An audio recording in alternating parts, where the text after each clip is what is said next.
empathy for the predicament of each. Often a therapist is working with an individual and family members who are heavily constrained by systems within and without. The therapist needs an approach that helps find and release those constraints, rather than one that contributes to the constraints. When I began working with bulimic clients, I was a young, dyed-in-the-wool structural/strategic family therapist. I believed that the family level was the most influential system level, and that family members needed the bulimic symptoms as a distractive focus. These assumptions led to several negative consequences. I underestimated my clients' abilities to change themselves. I became a pathology detective with families, trying to sniff out the real problems that the bulimia was reflecting or distracting from. I also downplayed the role of cultural pressures on women regarding their appearance, or the role of women's subordinate status in our society. Thus, I over-focused on one level, the family level, of the many levels of systems in which the syndrome of bulimia is embedded. Within that level, I over-focused on families' flaws rather than their strengths. My colleagues and I, R. C. Schwartz, Barrett, and Saba, 1985, reported that many bulimic families resembled the psychosomatic families described by Minichin, Rossman, and Baker, 1978, in that they demonstrated the characteristics of enmeshment, overprotectiveness, rigidity, and lack of conflict resolution. In addition, we found these families to be highly isolated, to be acutely conscious of appearances, and to attribute special meaning to food and eating. Root, Fallon, and Friedrich, 1986, categorized bulimic families as either perfectionistic, overprotective, or chaotic, depending on the way the families handled such things as conflict or child-rearing. My colleagues and I, as well as Root et al., advocated that the treatment of bulimic clients include significant others, whose active participation was seen as crucial to a positive outcome. The most common approach to treating bulimics, however, has focused on some aspect of individual clients' struggle with themselves.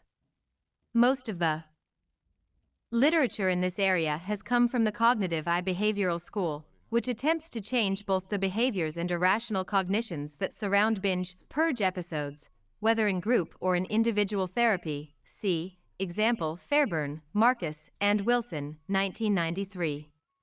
More traditional psychodynamic formulations have also been proposed, and it is my impression that although models such as object relations have not dominated the literature, more bulimic clients are treated psychodynamically than any other way because of the general popularity of these models. Johnson, 1991, H. Schwartz, 1986, Swift and Letvin, 1984. Finally, psychopharmacological approaches, which also locate the problem within the individual, have gained momentum on the basis of some outcome studies. See Walsh, 1992, for a review. These theorists tend to downplay the impact of systems at any level other than the physiological. As is apparent from this brief review, I was part of this montage of disconnected approaches in my emphasis on the importance of family factors over the other levels. One reason why we tunnel-visioned, if not blind, men and women were reporting on only one part of the elephant is that we each had different sets of preconceptions about what the whole animal should look like. The field of psychotherapy has lacked a model that allows us to shift smoothly across systems at different levels, using the same principles to understand each level. This is not just a dilemma with bulimia, it is true of all psychiatric syndromes. The IFS model attempts to address this dilemma by using systems thinking to understand each level, allowing the parallels and interconnections among levels of human systems to become apparent.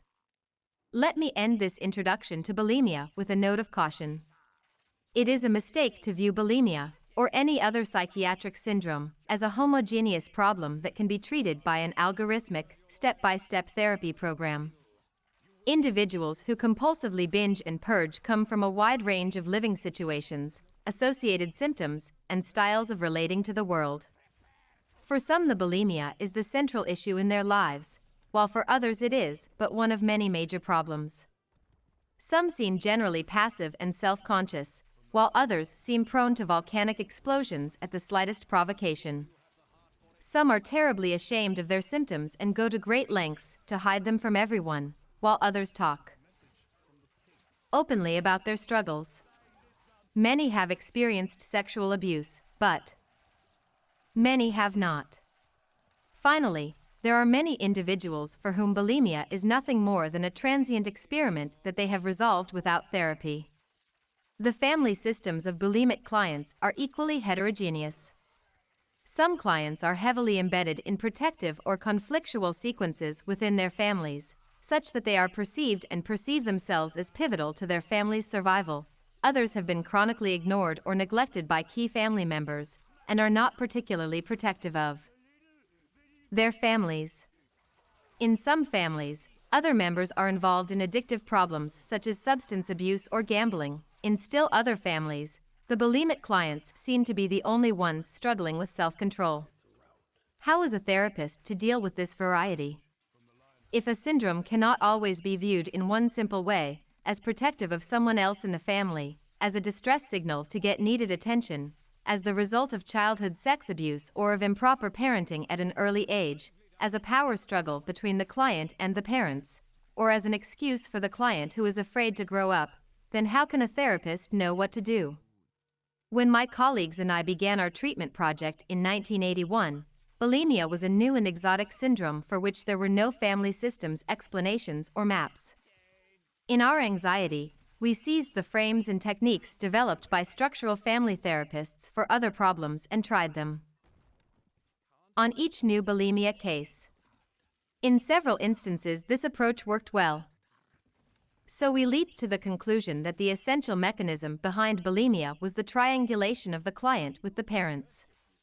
In that sense, we became essentialists. We thought we had found the essence, so we could stop exploring and could use the same formula with each new case. Data that contradicted these assumptions were interpreted as the result of faulty observations or imperfect therapy. Fortunately, we were involved in a study that required close attention to both the process and outcome of our therapy. As our study progressed, the strain of trying to fit contradictory observations into our narrow model became too great, too Procrustean. We were forced to leave the security and simplicity of our original model and face the enemy that accompanies change. We were also forced to listen carefully to clients when they talked about their experiences and about what was helpful to them. We were forced to discard our expert's mind, full of preconceptions and authority, and adopt what the Buddhists call beginner's mind, which is an open, collaborative state. In the beginner's mind there are many possibilities. In the expert's mind there are few. Suzuki, 1970, page 21. In this sense, our clients have helped us to change as much as or more than we have helped them. The IFS model was developed in this open, collaborative spirit. It encourages the beginner's mind because, although therapists have some general preconceptions regarding the multiplicity of the mind, clients are the experts on their experiences. The clients describe their subpersonalities and the relationships of these to one another and to family members. Rather than imposing solutions through interpretations or directives, therapists collaborate with clients, respecting their expertise and resources. Because each client is an expert collaborator, a therapist does not need to carry an arsenal of preconceptions regarding the nature of a client's problem or family. The answer to the question posed earlier regarding how a therapist can deal with the absence of simplistic frameworks or formulae is that with increased trust in a client's resources, a therapist does not have to be such an expert. Thus, the various principles and patterns presented in this book are there to provide guidelines for common clinical situations, but are not to be inscribed in the minds of therapists or imposed on clients. Instead, they should be easily overridden when clients' stories do not fit them. It is far more important for therapists to maintain a collaborative, curious, creative state of mind, what I later describe as self-leadership, than to carry preordained answers into therapy. This book, then, is on the IFS model. Chapters 2 through 5 describe IFS theory and technique as applied to individuals. Chapters 6 and 7 do the same for families. Chapter 8 describes the use of IFS principles to understand cultural groups and the larger society, and Chapter 9 ties up loose ends. To summarize, the IFS model helps therapists create relationships with clients and their families that are uniting and non-blaming.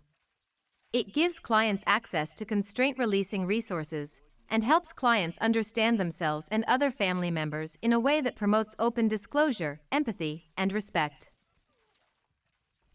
These ideas are elaborated and the operation of internal families in general is illustrated in a forthcoming book by Golding and Schwartz, in press, on the IFS model with survivors of childhood sexual abuse.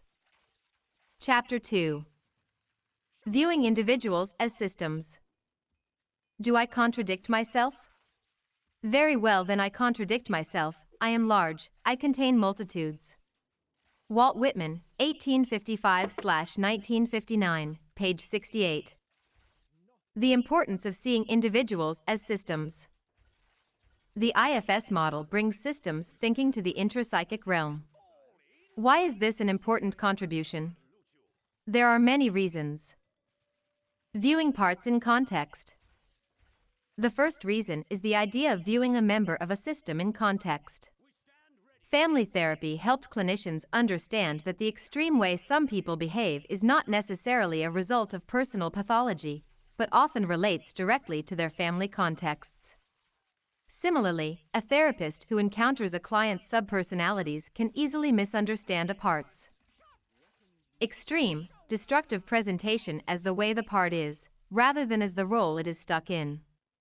Once the therapist appreciates the system in which the subpersonality is nested, the network of relationships that keeps it extreme, the therapist will relate to the part very differently. In the novel Night Secrets by Thomas Cook, 1990, the hero describes his perception of a critical part of him. He could feel the evil bubble growing in him, the one that made everything a little emptier than it already was.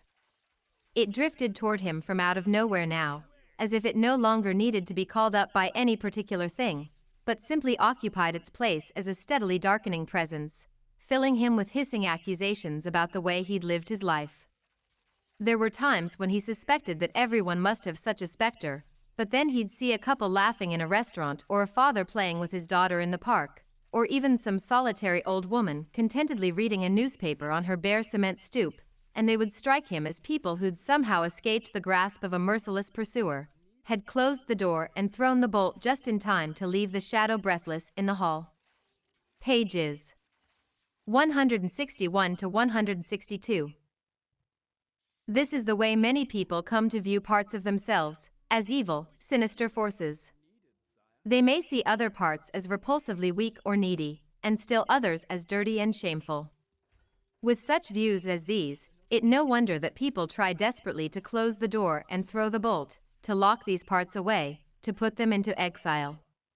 Many bulimic clients contain parts that are harshly critical of their appearance, particularly of their weight. It is easy to assume that this is the essential nature of these parts, that perhaps they are introject critical parents, if one views them out of context. It is possible instead to learn from such subpersonalities about the other parts with which they are polarized, the ones, for example, that urge the clients to binge eat, or the rageful or sad ones that take over if the clients ever feel good about themselves. When understood in that context, the brutally critical roles make more sense, and the way to help release the parts from these extreme roles becomes clearer. Ecological maps.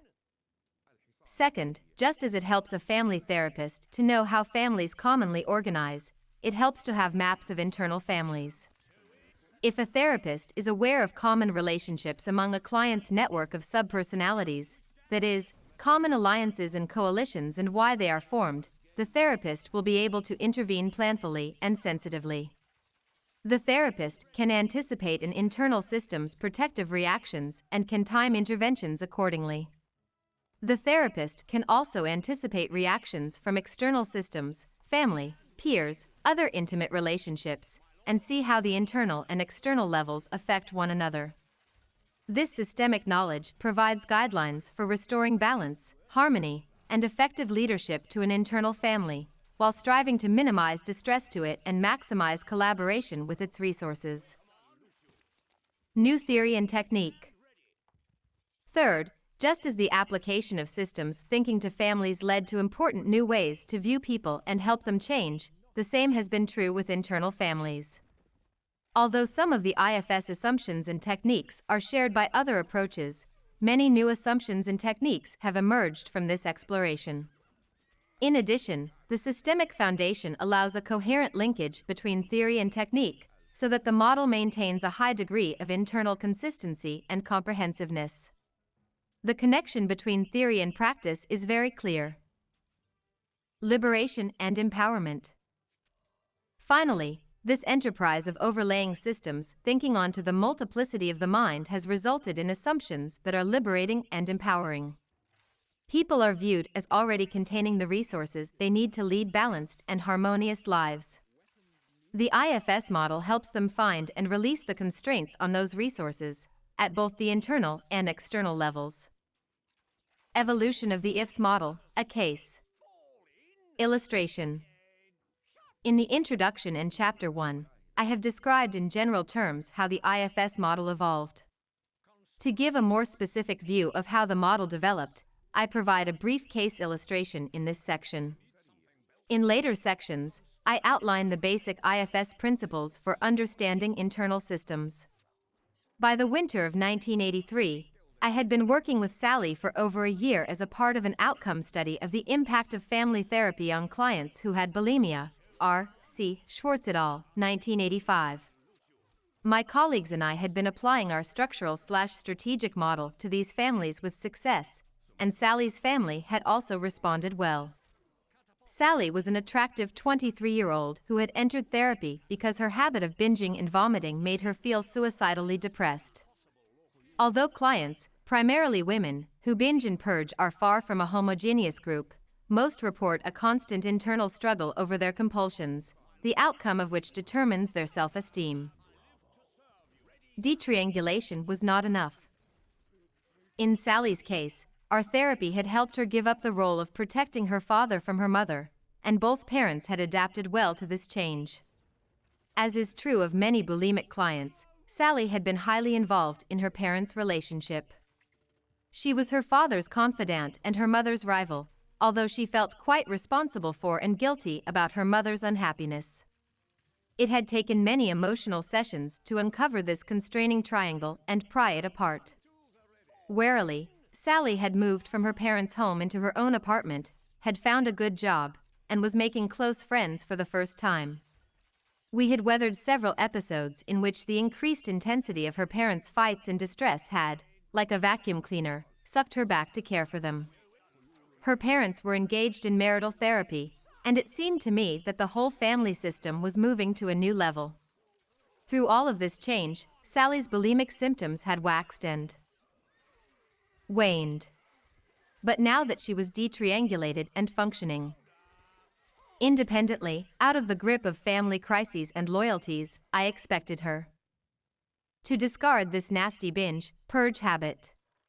After all, it was no longer needed by Sally or her family.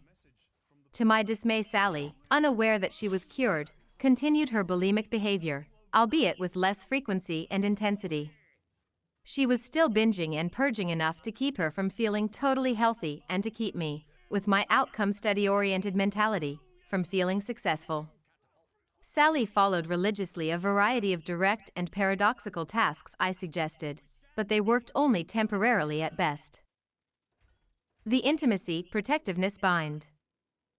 The focus of Sally's inner turmoil had shifted from her parents to her relations with men, which seemed to gyrate drastically.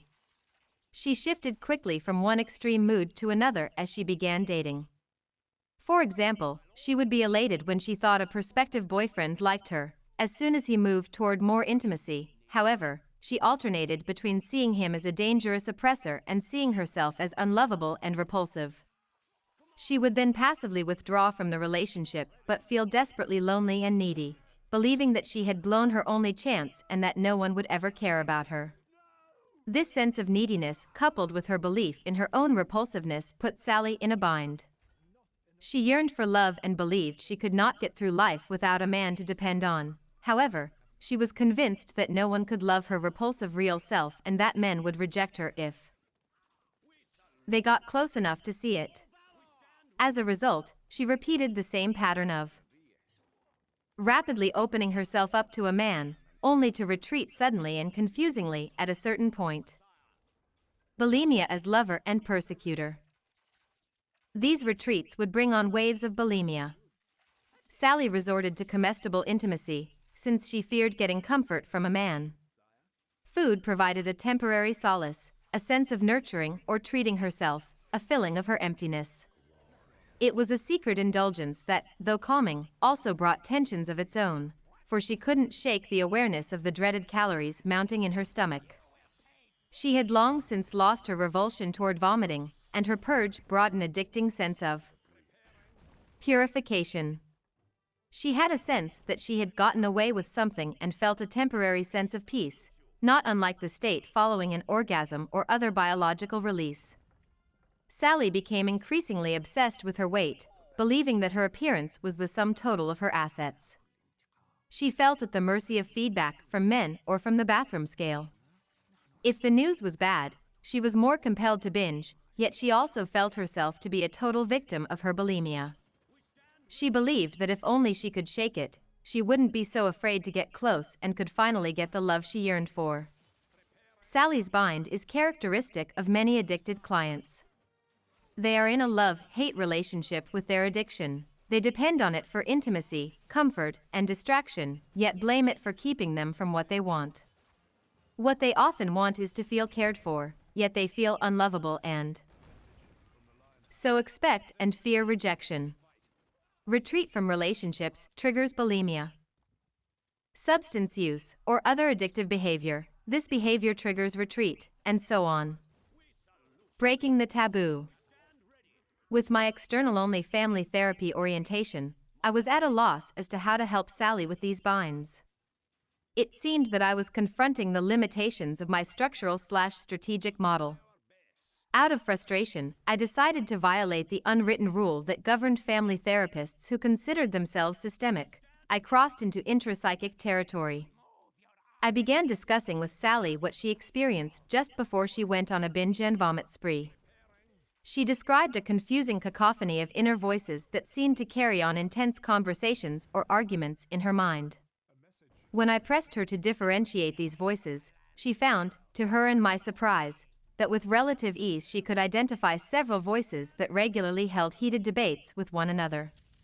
One voice was highly critical of everything about her, particularly her appearance.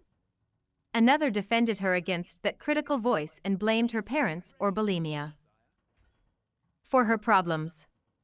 Another made her feel sad, hopeless, and helpless, still.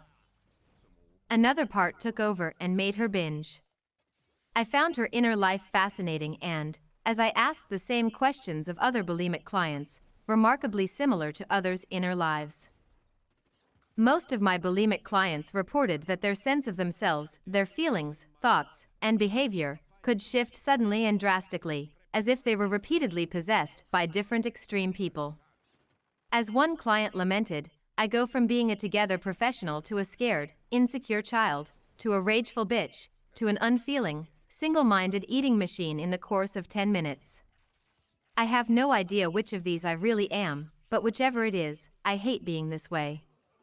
Asking clients to look more closely inside themselves seemed to have the effect of helping them separate the confusing, cacophonous inner noise into a group of entities they called parts. This part of me is like a little child, and that part is more mature but rigid.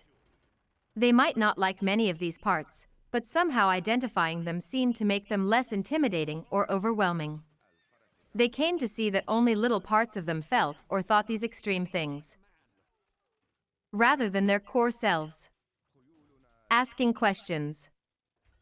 Because I had no preconceived conceptual framework for these explorations with Sally, I spent many sessions simply asking her and my other clients about the participants in these inner conversations. What were they like? What did they want? How did they get along with one another? Which ones did the clients like and listen to, and which ones did they hate or fear and ignore? The more I explored these questions, the more their descriptions felt familiar to me as a family therapist, as if I were interviewing one family member about the rest of the family. It seemed that each voice had a distinct character, complete with idiosyncratic desires, styles of communication, and temperaments.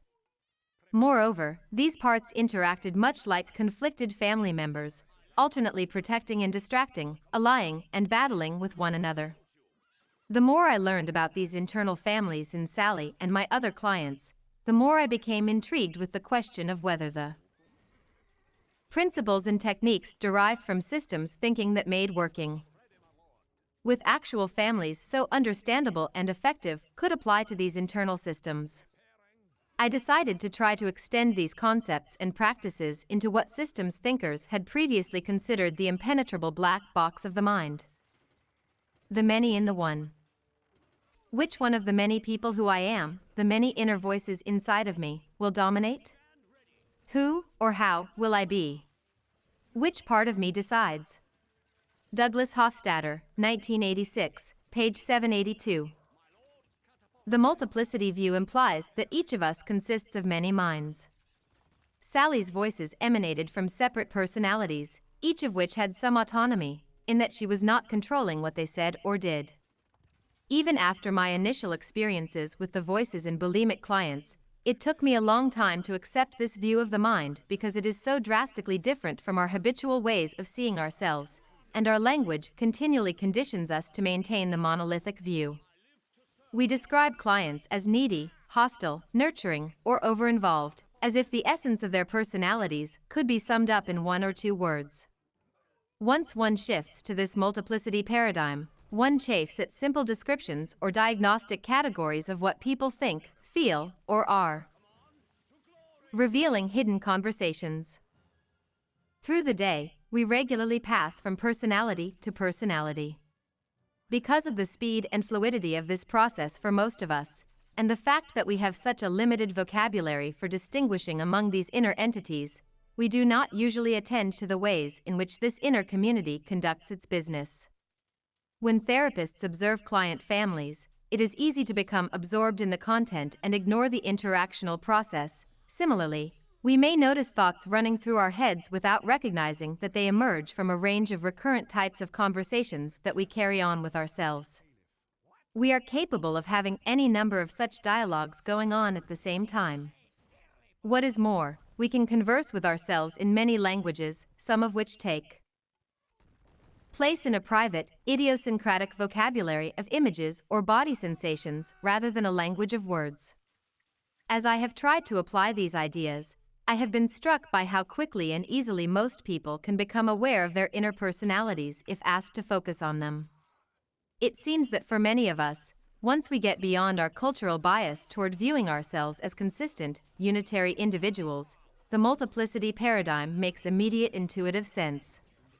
It also makes sense that since our lives are complex and we have to do and think many things at once, we need many specialized minds operating with a certain amount of autonomy and internal communication to accomplish all of this simultaneous activity.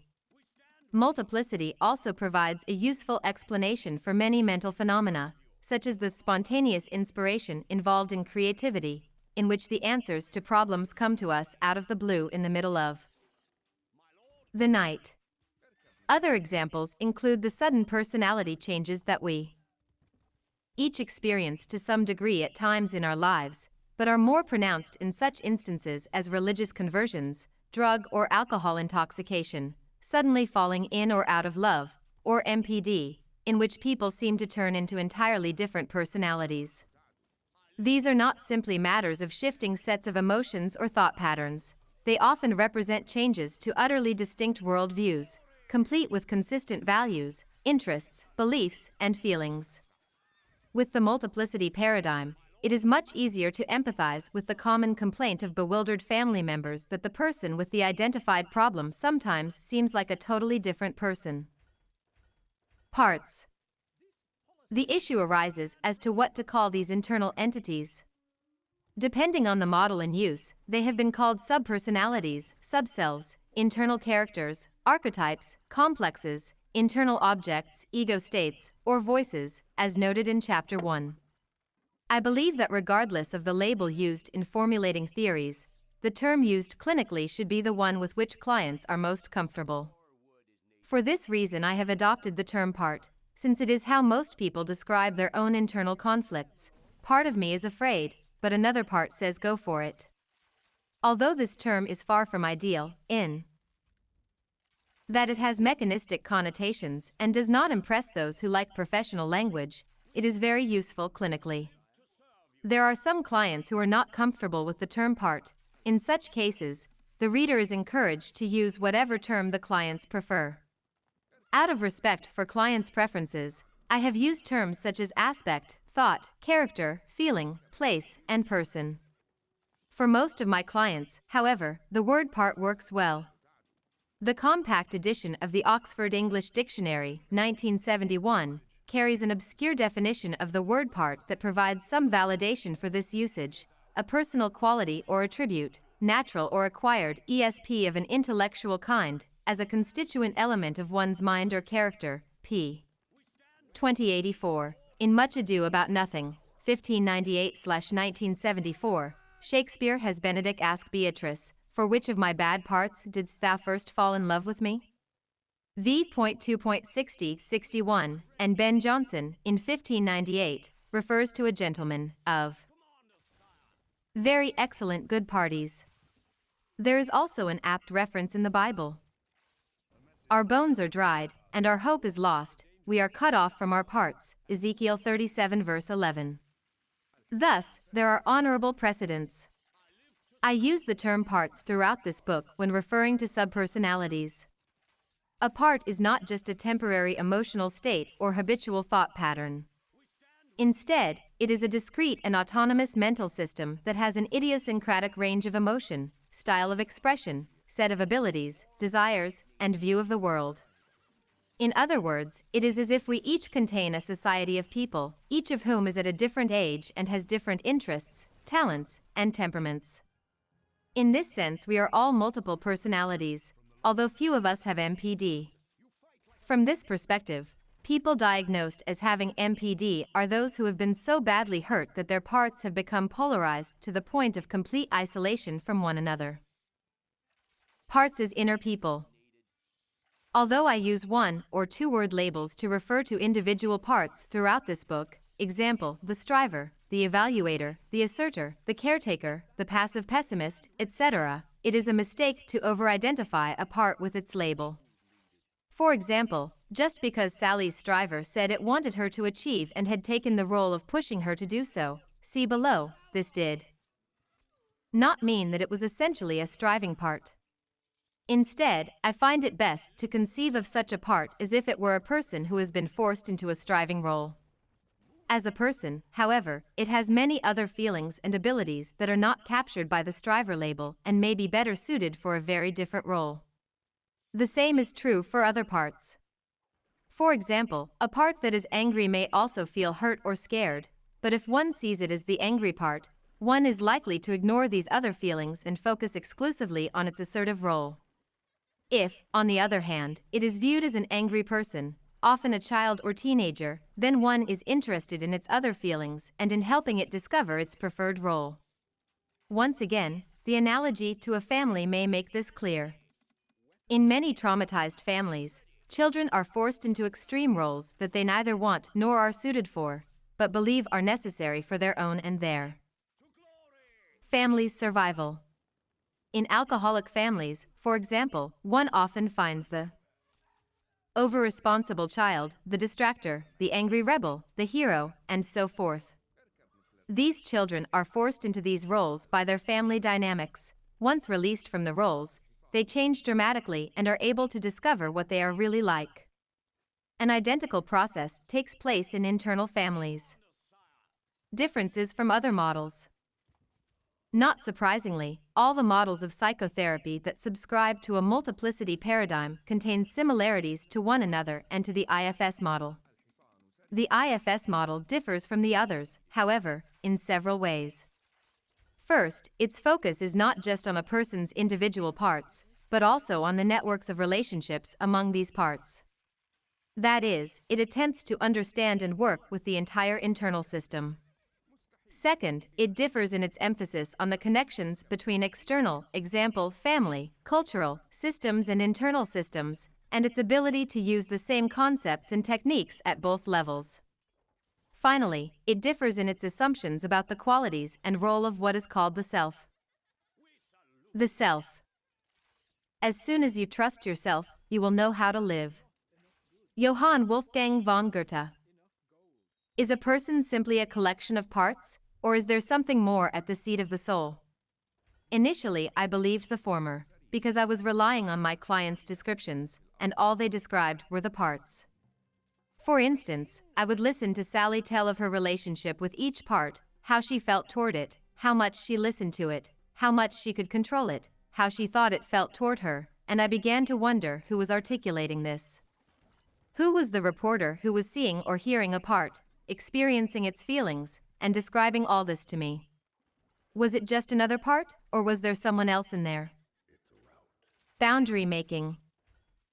As I began asking clients to interact with their parts in my presence, at first through the Gestalt therapy open chair technique, and later through imagery, I found that a conversation might be going well until at a certain point the client would become upset with the part and change his or her view of it entirely. Or the person might have extreme feelings toward or beliefs about the part from the outset. I remembered from my work with families that when an interaction between two family members was not going well, it was often because a third family member was interfering, interjecting comments, taking sides, making faces, or in general violating the boundary around the other two family members. The technique of boundary making was developed by structural family therapists, Minichin and Fishman, 1981. It involves simply asking the interfering person not to interfere, to respect that boundary. I hypothesized that when a client was having difficulty relating to a part, it might be because of the interference of another part. In those situations, I began asking clients to see whether they could find another part that was influencing them to see the original part in an extreme way. For example, Sally initially called her angry part the monster and was afraid of it. But when I asked her to find it separate from any parts that were making her feel afraid of it, she found a scared little girl. After Sally moved the little girl to a safe place in her mind and convinced it to separate its fear from her, she immediately felt sorry for the angry monster. In addition, the monster changed, it looked less fierce.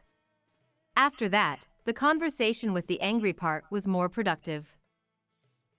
The eye in the storm. I consistently found that if I asked clients to separate from extreme and polarized parts in this way, most of them could shift quickly into a compassionate or curious state of mind.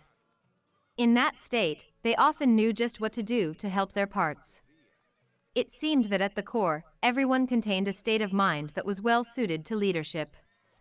It was through this boundary-making, differentiating process that I encountered what people called their true self or core self. This self felt different to them from their parts. I later discovered that some other approaches described a state of mind like this self. Generally, however, these approaches saw it as a passive, non-judgmental observer or witness in the tradition of Eastern religions, rather than as an active, compassionate leader. Working with hundreds of clients over more than a decade has led to the conclusion that everyone has a self, no matter how severe the symptoms or how polarized the internal system. The self has the clarity of perspective and other qualities needed to lead effectively. When the self is fully differentiated, for example, through an imagery exercise in which a person is asked to climb a mountain and leave his or her parts in the valley, people universally experience a similar state.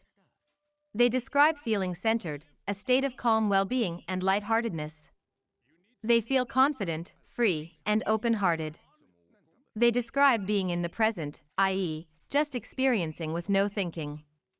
They lose their sense of separateness and feel an exhilarating connection to or merger with the universe. This state is similar to what people describe when they meditate.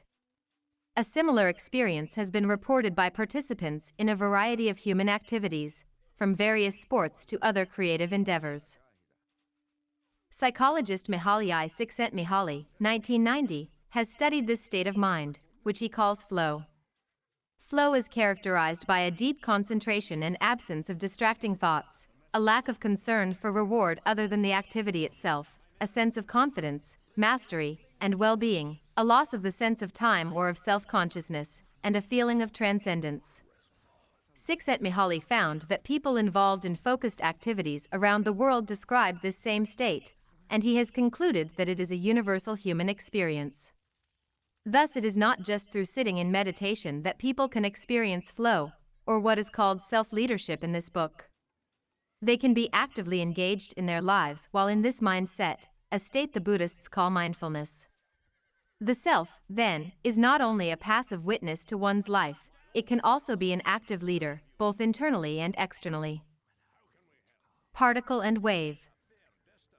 By now, the reader may have noticed that I have described the self in two different ways, as an active, compassionate inner leader, and as an expansive, boundaryless state of mind. How is it possible for the self to be both? Some models reconcile this dilemma by differentiating between a higher self and a more mundane, executive self, or ego. My clinical experience argues against this dichotomy. The selves of my clients that interact with their parts are the same ones who, when leaving the parts and going up on the mountain, gradually stop thinking and enter a transcendental state. Thus, I believe that the self is both an individual and a state of consciousness, in the same way that quantum physics has demonstrated that light is both a particle and a wave. That is, photons that make up light sometimes act like particles, like little billiard balls, and other times like waves in a pool of water. They have both qualities, Zohar. 1990. Likewise, the self can at one time be in its expansive, wave-like state. When a person is meditating, fully differentiated from his or her parts, and then shift to being an individual with boundaries, a particle, when that person is trying to help the parts or deal with other people. It is the same self but in different states. When in the wave state, a person feels more connection not only to the universe, but also to other people. It is as if, at that level, people's waves can overlap, creating a sense of ultimate commonality and compassion. Thus, helping people differentiate the self not only helps them harmonize their inner worlds, but also decreases the feeling of difference or isolation among people and builds connectedness. Self-protection. How could it be that everyone has this kind of self? How is it possible that even people who have been severely traumatized or have had virtually no positive parenting in their lives can intuitively know how to be good leaders to their parts? I was confused by these questions until I posed them to some clients who had been severely sexually abused as children. They taught me that a person is organized to protect the self at all costs. Thus, in the face of trauma or intense emotion, the parts separate the self from the sensations of their body, they dissociate. If the fear or pain is strong enough, people report feeling as if their self is taken all the way out of their body to protect it from harm. Consider this description from a rape survivor. I left my body at that point. I was over next to the bed, watching this happen. I was standing next to me, and there was just this shell on the bed. There was just a feeling of flatness. I was just there. When I repicture the room, I don't picture it from the bed. I picture it from the side of the bed. That's where I was watching from. Warshaw, 1988, page 56. This explains the reports of out-of-body experiences that are so common after trauma. In other survivors' descriptions, the self, rather than remaining to observe, is moved to a safe limbo-like place where it is oblivious to what is happening. This is why people are frequently amnesic to traumatic or highly intense events. The seat of consciousness, the self, is elsewhere. Self-trust. The problem is that after a person's parts have had to protect the self in this or in less extreme ways, they lose trust in its ability to lead and increasingly believe that they have to take over. One major goal of therapy becomes helping the client differentiate the self to the point that the parts can begin to trust it again. For many clients, this happens rapidly and things improve quickly. For others, however, the parts are reluctant to trust the self and will not separate from it long enough to let it lead. An example of this would be as follows. Suppose that when Sally feared her anger as the monster and found the little girl who was scared of it, that scared child part had refused to separate its feelings from Sally. That is, suppose that herself had remained undifferentiated from, remained blended with, the little girl. Consequently, Sally would have been constrained from knowing and helping the monster in the way she could have if freed from the little girl's fear. The point here is that whenever the self is not functioning effectively, it is not because the self is defective, immature, or inadequate, as some other approaches assume. Instead, the self has all the necessary qualities for effective leadership but is constrained by parts that are afraid to differentiate fully from it. This is a difficult assumption for many therapists to accept. Although some therapists who learn this model bring with them a strong intuition about this assumption, others only fully accept it after using the model and seeing it confirmed repeatedly. The inner conductor. In addition to the family analogy, I have also used the metaphor of an orchestra to convey the way the parts in self operate. Bears, 1982, also used this metaphor. In this orchestra, the individual musicians are analogous to the parts, and the conductor is the self. I have described this elsewhere as follows. A good conductor has a sense of the value of each instrument and the ability of every musician, and is so familiar with music theory that he or she can sense precisely the best point in a symphony to draw out one section and mute another. Indeed, it is often as important for a musician to be able to silence his or her instrument at the right time as it is to play the melody skillfully. Each musician, while wanting to spotlight his or her own talent or have the piece played in a way that emphasizes his or her section, has enough respect for the conductor's judgment that he or she remains in the role of following the conductor yet playing as well as possible. This kind of a system is, literally, harmonious.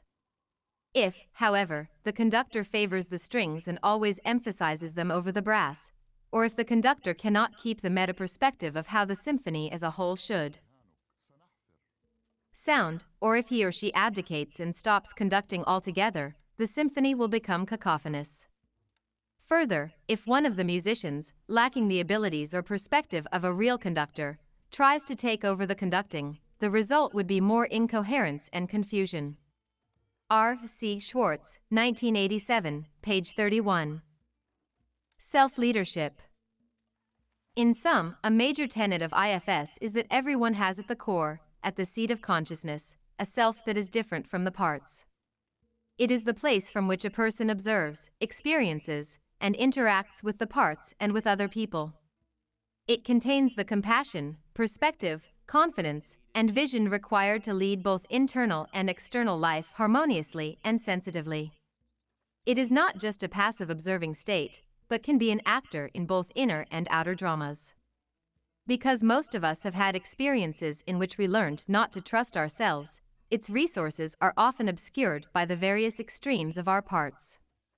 In addition, while through imagery I can see my parts, I cannot see myself because it is the me that is doing the seeing, and in that sense it is invisible to me. For these reasons, people are likely to be identified with their parts and unaware of their selves. It is easy to have a poor self-concept if when one goes inside one sees or feels only these wild and warring denizens. Once clients become aware that their selves rather than their parts are at their core, and they experience their differentiated selves, they feel better about life. One major goal of the model, then, is to help each client differentiate the self as quickly as possible so that it can regain its leadership status. When self-leadership is available, the parts respond quickly. The client's self can harmonize the client's inner system, with the therapist in the role of collaborator or co-therapist. Self-leadership is a non-coercive, collaborative style of leadership. The self will try to understand parts in people and release them from their extreme roles, rather than trying to force them to change. The self is similar to the description of a good leader given by Lao Tzu in the Tao Te Ching centuries ago. A leader is best when people barely know that he exists, not so good when they obey and acclaim him, worst when they despise him. Of A good leader, when his work is done and his aim fulfilled, the people will say, "We did this ourselves." Patterns of parts. As discussed earlier, it is useful to think of an internal system as a collection of related people of different ages, like a tribe. Some of these inner family members are young, sensitive, and vulnerable children. Others are older children, adolescents, and adults. In addition to different ages, they have different temperaments, talents, and desires. In a person whose self is leading this group and the parts are relating harmoniously, the person will not experience each part distinctly and is likely to feel as if his or her mind is unitary. In this respect, the mind is like any other system, from an anthill to a basketball team to a corporation. When it functions well and all the members are in sync, it will seem like one unit. The individual members still exist and, once separated from the group, remain distinct and autonomous. Yet they are so coordinated that they create a kind of unity. It is in polarized systems, at any level, that the members stand out in bold. Relief. This is why troubled people report feeling so fragmented, not necessarily because they have more personalities than normal people, but because their personalities are fighting with one another rather than working together. Thus, the goal is not to fuse all these smaller personalities into a single big one. It is instead to restore leadership, balance, and harmony, so that each part can take its preferred, valuable role. Why are parts forced into extreme and destructive roles? How do polarized inner systems evolve? What interferes with self-leadership? These are the questions that will inform the rest of this chapter. Why parts take on extreme roles? Family imbalances. As any human system evolves, it will be strongly affected by its environment. A family is influenced by mainstream U.S. culture to favor those children who show ambition and independence, while disdaining those who seem easily hurt and dependent. The parent who makes more money will have more esteem and power than the other parent. These cultural biases create imbalances within families. Some members are given more resources, influence, and responsibilities than others of similar age or role. Many of these families are also imbued with patriarchal values, so that males automatically receive more of these qualities than females. The same process is evident at the intrapsychic level. A client's family will value and embrace some parts of him or her while disdaining others. The client, in turn, is likely to adopt the same attitudes toward these parts, setting up internal imbalances. This is a key IFS principle. People will relate to their parts in much the same way their parents related to those same parts of them. For example, a female client's parents may stress the importance of pleasing others and looking good, while shaming their daughter when she shows anger. As a result, she allows the parts of her that worry about the approval of others to dominate her life and to exclude parts that want her to assert herself. The approval-seeking parts have too much responsibility, influence, and access to resources, whereas the assertive parts have too little. Polarization. Imbalanced systems, whether internal or external, will tend to polarize. That is, members of the system will be forced to leave their preferred, valuable roles and take on roles that are either competing with or opposed to those of other members. Parents become enemies, siblings become rivals, parts become antagonists. Each member of the polarization is afraid that if he or she backs down, the other will win or the system will be damaged. Paul Watzlawick and his colleagues, 1974, used a nautical metaphor, which I embellish here, to illustrate polarization in systems. They conjured up an image of two sailors hanging out of either side of a sailboat in order to steady it. The more the one leans overboard, the more the other has to compensate for the instability created by others' attempts at stabilizing the boat, while the boat itself would be quite steady if not for their acrobatic efforts at steadying it. Page 36. As I see it, both sailors have left their preferred, valuable roles and are in positions that are destructive to the well-being of the boat, making it susceptible to capsizing. Both are also rigidly limited in their positions. Each has to remain extreme in proportion to the extremes of the other. Each can move only in relation to the moves of the other. The irony is that neither likes the role he or she is in and both wish to return to harmony, yet each has valid reasons to fear the consequences of unilaterally leaving his or her position. The boat would tip over if either party did move in. Each sailor is correct in believing that if he or she moves in, the boat will topple because the other will still be leaning out. The only solution is for them both to move in at the same time. Since they do not trust each other, the only way for this to happen is for a third party they both trust to assure each that if one moves in, the other will also. If they had a trusted captain, the captain could coax each to come down off the railing simultaneously. Once released from the strain and constraint of the polarization, each sailor can move about the boat freely and can return to a valuable and enjoyable role, trusting the captain to steer a safe and mutually beneficial course. To pursue another version of this analogy, let us return to Sally. Many of Sally's parts were polarized in this way. For example, she constantly heard from a voice that pushed her to work, both at her job and in her apartment. If she sat still for any time, this striving part would criticize her for being lazy and remind her of all the things that needed to be done. I had Sally ask the striver what it was afraid would happen if it did not keep her in constant motion, running her to the point of exhaustion. It said she would get depressed and not get out of bed. Indeed, Sally reported that whenever she paused from this frenetic pace, she became sad, sometimes remaining withdrawn in her apartment for days. It's like when I slow down, sadness catches up with me. In its own defense, Sally's sad one told her that because the striver was so dominating, the sad one had to seize any moment of weakness to bring Sally to a grinding halt and hold her down. As soon as it let her get going again, the striver would reclaim her and would obliterate any sad thoughts or feelings. Thus, each part believed that if it became less extreme, the other would take over, in effect, sinking the boat. These parts were deadlocked. Neither could become less extreme without the assurance that the other would follow suit, and each would resist such a suggestion unless it received that assurance. Lacking this systemic awareness, many people around Sally, including another therapist, had given her a common-sense prescription: why don't you slow down and stop running yourself ragged? They didn't know that they were inadvertently siding with the sad one, and consequently making the striver all the more extreme. Until therapists and others understand the nature of polarization, they will constantly make such mistakes. Just like people in a family or countries in international politics, parts cannot and will not change unilaterally. This points to the importance of viewing a part in the context of the system in which it is embedded.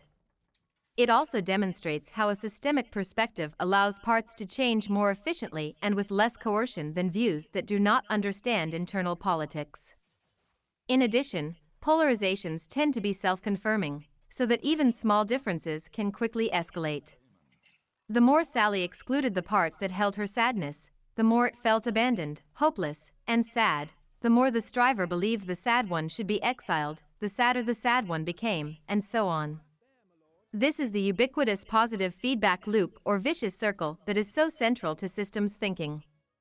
With a systemic awareness, parts can depolarize quickly, as each sees that its assumptions about the other are false. Parts will not remain depolarized and harmonious for long if the imbalances that contribute to their polarization are not changed as well.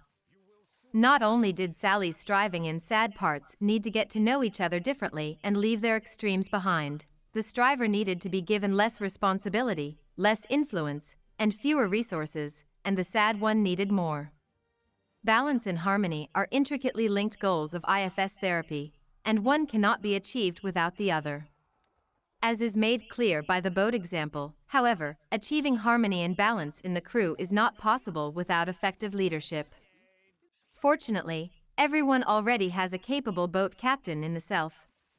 Once differentiated from her parts, Sally's self was able to help her striver and sad one meet together and end their battle for her soul. Ultimately, the striver shifted into the role of advisor, setting reasonable goals and strategizing there. Achievement. Once the sad one got the attention it craved, it no longer felt chronically sad or alone, and brought a childlike zest and joy to Sally's life. To summarize, the values and interaction patterns within a person's family of origin will shape his or her internal relations. The person will give some parts more and other parts less resources, influence, and responsibility. These imbalances will trigger polarizations that can quickly escalate and chronically stress or paralyze a person's internal system. By achieving self-leadership, however, a person can quickly depolarize. Internal relationships, releasing the parts to find and adopt their preferred, valuable roles. Trauma. Imbalanced family values and interactions are not the only forces that create polarizations, however. When people are rejected, abandoned, shocked, scared, or abused, physically, sexually, or emotionally, their inner systems can easily polarize also. My colleagues and I have been taught by hundreds of traumatized clients the common patterns of inner imbalance and polarization that such intense episodes can bring. When any human system, a family, company, or country, suffers some kind of threatening or overwhelming trauma, the system organizes to protect its leadership as well as its most sensitive and vulnerable members. Internal families operate in this same way. Let us return to the analogy of a tribe of inner people of various ages and degrees of vulnerability, led by a self. In the face of danger, the tribe moves the self to a place of safety, and certain parts come forward to deal with the danger. It may be useful to compare a person's self and parts to the functioning of a country. As another country threatens to attack, the president is moved to a special place of safety. In the United States, he or she is in a jet flying above the fray, civilians are sent to shelters, and the military takes over. If through the crisis the president stays calm, and provides the strength and comfort that leads to a satisfactory resolution of the crisis, then the trauma may increase the people's trust in their leader. If, however, the president cannot prevent the devastation of the country, the president loses credibility, and military leaders are likely to remain in power to protect and manage the country. Internal families organize in a similar way. As mentioned above, physically or emotionally traumatized clients have taught us that before or during a trauma, for protective reasons, the self is separated from the sensations of a person's body to varying degrees, depending on the perceived severity of the trauma. Some of the older, less vulnerable inner tribe members take control and try to protect the system. They do this in a variety of ways. Some may want the person to lash out, others try to execute an escape, still others try to make the person freeze and become totally passive. All of these protectors try to numb the person, to minimize the sensations reaching the self and other parts. Despite these efforts, the youngest, most sensitive, and most vulnerable members of the inner tribe can be powerfully affected by the traumatic experience. They feel most acutely the emotions and sensations, pain, terror, despair, abandonment, betrayal, etc. They can be so stimulated by the experience that it is as if their circuits overload and they become frozen in time at the point of the trauma. When this is the case, these parts live thereafter as if they are still fixed in that situation, with all its feelings and sensations. By contrast, if the self is able to help avert extreme damage during or after the trauma, and is able to comfort these hurt parts and help them out of their frozen state, then trust in the self's leadership may increase and the system will not necessarily polarize. In such cases, the trauma builds rather than destroys character. What determines whether or not the self is able to lead the tribe through the trauma? If the victim is a child, much depends on the reactions of those around him or her. For example, in the aftermath of the event, if the child is returned to safety, is helped to accept and understand what happened, and is given love and comfort, then his or her self is able to respond in the same way to hurt parts, with love, comfort, and acceptance. In this best-case scenario, the hurt parts will heal in the sense that they will know the person appreciates what they went through and still values them. They will not remain stuck at the moment of the event, Instead, they will be released from the pain and memories, and will take their preferred, valuable roles in the internal system. On the other hand, in a case where the self is impotent to protect the system and not allowed to help those most traumatized afterward, parts lose trust in the self's leadership and become overprotective of the self and of the parts who were hurt. Such people become dominated by their protectors and often report feeling no sense of self. They are often seen by therapists as having little or no ego strength. It is sometimes difficult but always important with such a client to remember that the self is still there, although it is not allowed to use its resources, which are obscured by protective parts and separated from the person's body. It is like a solar eclipse. In ancient times, when the moon moved in front of the sun, people used to fear the darkness and believe the sun was gone forever. Traumatized people often believe that their sun is gone. Many feel disconnected from life, psychically homeless, as if their spirits were missing or had died and they were just going through the motions of living. The IFS model can help such a person see that the self is still there and can shine again. The three-group system: exiles, managers, and firefighters. The process is described above. Organize human systems into three groups. One group tends to be highly protective, strategic, and interested in controlling the environment to keep things safe. In an internal family, the members of this group are called the managers.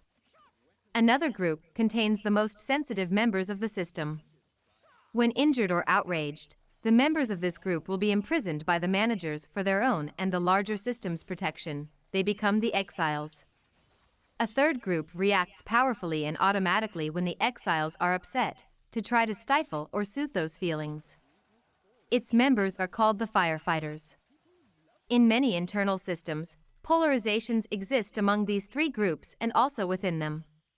The way many people react to trauma sets up a polarization between parts that are exiled and those that are trying to protect and run the system. The more the hurt, rageful, or sexually charged exiles are shut out, the more extreme they become, and the more the managers and firefighters legitimately fear their release. So they resort to more extreme methods of suppression. The more the exiles are suppressed, the more they try to break out, and all three groups become victims of an escalating vicious circle. Judith Herman, 1992, describes such cycles. A trauma survivor finds herself caught between the extremes of amnesia or of reliving the trauma, between floods of intense, overwhelming feelings and arid states of no feeling at all, between irritable, impulsive action and complete inhibition of action. The instability produced by these periodic alternations further exacerbates the traumatized person's sense of unpredictability and helplessness. Page 47. Exiles. Commonly, children are taught to fear and hide their pain or terror. The adults react to a hurt child's feelings in the same extreme way they react to their own hurt inner child parts, with impatience, denial, criticism, revulsion, or distraction.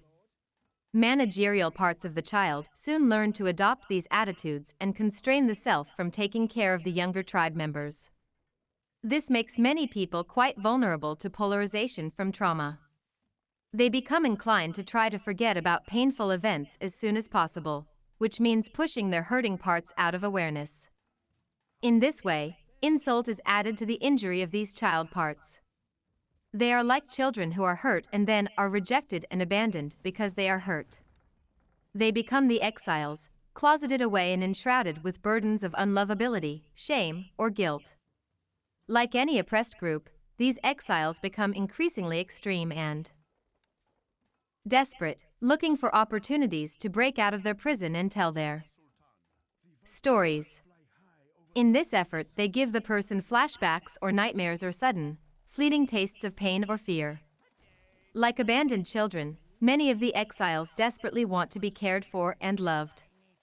They constantly look for someone who might rescue and redeem them. Moreover, the exiles can become receptacles for feelings that other parts do not want to carry.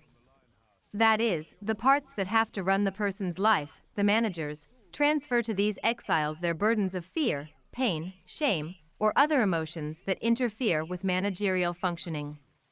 Consequently, the exiles want to rid themselves of these excess emotions and will try to give them to other parts or to the self at any opportunity. In this state of distress and neediness, exiles may endanger the person. While they are frozen in the past and locked away behind inner walls, they are less vulnerable to being hurt by events in the present. Bringing them out not only floods the person with unpleasant memories and feelings, but also makes him or her more fragile and easily injured. In addition, when these exiles take control, they often lead the person into danger. They seek a redeemer who resembles the person who rejected them initially, or even the actual abuser, in order to find the love and protection they believe will heal the pain of rejection and finally make them feel safe. Often these parts will pay virtually any price for even small amounts of love, acceptance, or protection, or for the hope of redemption. In return, they are willing to endure, and, indeed, often believe they deserve, more degradation and abuse. Many such clients repeatedly enter and have difficulty exiting. Abusive relationships. Their exiles keep taking over and exposing them to being hurt again and again. Thus, managers have good reasons to fear exiles who are hurt and vulnerable. Frequently, other parts are also perceived as dangerous and are forced into exile. These often include parts that are enraged about the trauma, particularly when it involved abuse, and want revenge. In addition, when the abuse involved sex, the parts that were sexually stimulated during it are seen as disgusting or extremely dangerous and are locked in the inner prison. They are associated with the abuser, and their existence makes the person believe that, deep down, he or she is as bad as the abuser. Managers. Thus, managers live in fear of the escape of exiles. They try to avoid any interactions or situations that might activate an exile's attempts to break out or leak feelings, sensations, or memories into consciousness. Different managers adopt different strategies. It must be kept in mind that managers are forced into roles they do not enjoy but believe are necessary. I describe some of the common managerial roles here. Often there is a manager that tries to keep the person in control of all relationships or situations, afraid that the smallest slight or frightening surprise might activate one of the young hurt parts. This manager may be highly intellectual and effective at solving problems, but is also obsessed with pushing away all feeling. Clients often call this part the controller, or something similar. Relatedly, this or another part may strive for career success or wealth, so as to put the person in a position of power and to distract him or her from feelings. To motivate the person, the striver is often a bitingly critical taskmaster, never satisfied with performance or outcome. Another managerial part often becomes perfectionistic about the person's appearance and behavior, believing that if the person is perfect and pleases everyone, he or she will not be abandoned or hurt. With bulimic clients, this evaluator focuses on weight, constantly calling them fat or gluttonous. Another manager may try to keep the person in a victim's role to ensure that other people will take care of him or her. This manager, the dependent one, keeps the person appearing helpless, injured, and passive. Another manager tries to avoid interpersonal risk, particularly situations that could arouse anger, sexuality, or fear. This passive pessimist can make the person totally apathetic and withdrawn, so that he or she does not try to get close to anyone. This part often erodes the person's self-confidence and sabotages performance, so that he or she will not have the courage to pursue goals. Or the part may look for and accentuate any flaws in an object of desire, in order to undermine attempts to obtain it. In people who have been severely abused, this part can become an inner terrorist, taking on qualities of the abuser and scaring the exiles into making the person even more withdrawn. Many women are socialized to rely heavily on a manager called the caretaker, who, when extreme, makes them always sacrifice their own needs so as to focus on and care for others. This part is likely to criticize a woman for being selfish if she ever asserts herself. Other common managerial roles include the hyper-aroused worrier or sentry, who feels in constant jeopardy, is on continuous alert for danger, and flashes worst-case scenarios in front of a person as he or she contemplates risk. The denier, who distorts perceptions to keep the person from seeing and responding to risky feedback, and the entitled one, who encourages the person to get whatever he or she wants, no matter who is wronged by the action. Men are often socialized to rely on this manager. The point to remember is that the primary purpose of all managers is to keep the exiles exiled, both for the protection of the exiles themselves and the protection of the system from them. That is, the goal is to keep the feared feelings and thoughts from spilling over the inner walls, so that the system remains safe and the person is able to function in life. The manager's main strategy is to preempt the activation of exiles by keeping the person in control or out of danger, unknown or unpredictable situations at all times, and pleasing those on whom the person depends. In order to maintain this kind of internal and external control, some managers can give the person the outward appearance and substance of success, providing the drive and focus to gain impressive academic, career, or monetary achievements. Success not only brings control over relationships and choices, but also can serve to distract from or compensate for the person's inner shame, fear, sadness, or despair. On the other hand, if the client is dominated by a passive pessimist, dependent one, or worrier, his or her life may be characterized by a series of half-hearted attempts and failures, which provide protection from responsibility or disappointment. Other common managerial tools or manifestations include obsessions, compulsions, reclusiveness, passivity, emotional detachment and sense of unreality, phobias, panic attacks, somatic complaints, depressive episodes, hyperalertness, and nightmares. The rigidity and severity of these various managerial strategies will match the degree to which the managers think, correctly or not, that the person is in danger of being re-injured. Contributing to their rigidity and extremeness is the fact that they have more responsibility than they are equipped to handle. They not only have to deal with what they perceive as a dangerous outside world, they also have their finger in the dike that contains the exiles, and are desperate to protect the self from these internal and external threats. In this position, managers are neglected, suffering, and scared, like parentified children in a dysfunctional family. This passage from Alice Miller's 1981, The Drama of the Gifted Child, illustrates a parental child's predicament, which is identical to the predicament of many manager parts in internal families. Miller's patient was the eldest child of a professional woman. I was the jewel in my mother's crown. She often said, Maya can be relied upon, she will cope. And I did cope. I brought up the smaller children for her so that she could get on with her professional career. She became more famous, but I never saw her happy. How often I longed for her in the evenings. The little ones cried and I comforted them, but I myself never cried. Who would have wanted a crying child? I could only win my mother's love if I was competent, understanding, and controlled, if I never questioned her actions nor showed her how much I missed her. Page 68. When one gets to know the striving, perfectionistic, and approval-seeking managers inside a client, those parts often describe similar feelings of having to hide their own loneliness and misery, because someone has to keep the person's life under control. Like the exiles, they also want to be nurtured and healed, but they believe they have to hide those vulnerabilities and sacrifice themselves for the system. The more competent they become, the more the system relies on them, and the more they become overwhelmed with their responsibilities and power.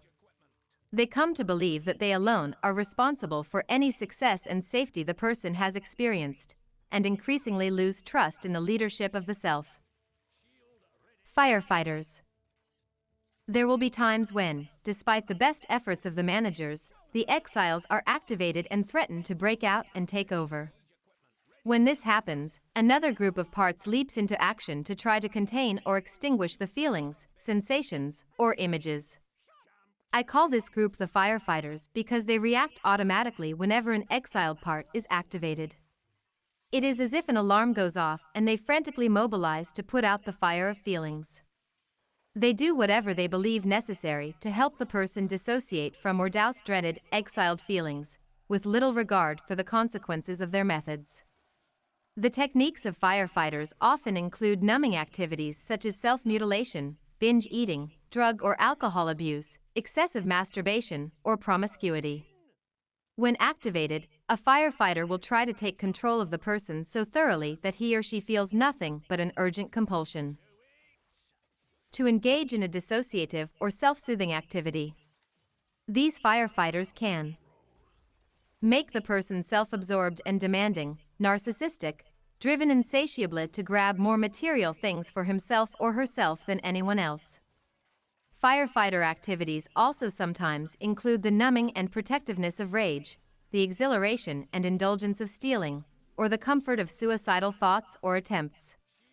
Although firefighters have the same basic goal as managers, to keep the exiles exiled, their roles and strategies are quite different from, and often in conflict with, those of managers.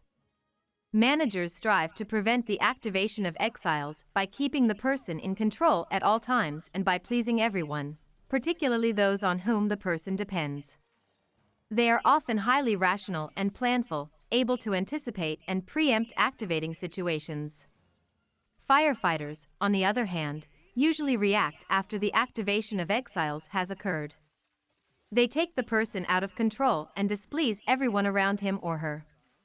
They are often impulsive, unthinking, and reactive, whereas managers tend to react to activated exiles. By trying to shut them out more, firefighters are more likely to find something that will calm or appease the exiles, to douse the fire. Managers and firefighters, then, are strange and uncomfortable bedfellows. Managers rely on firefighters and call on them when necessary, but afterwards scornfully attack them for having made the person indulgent, weak-willed, endangered, and insensitive to others.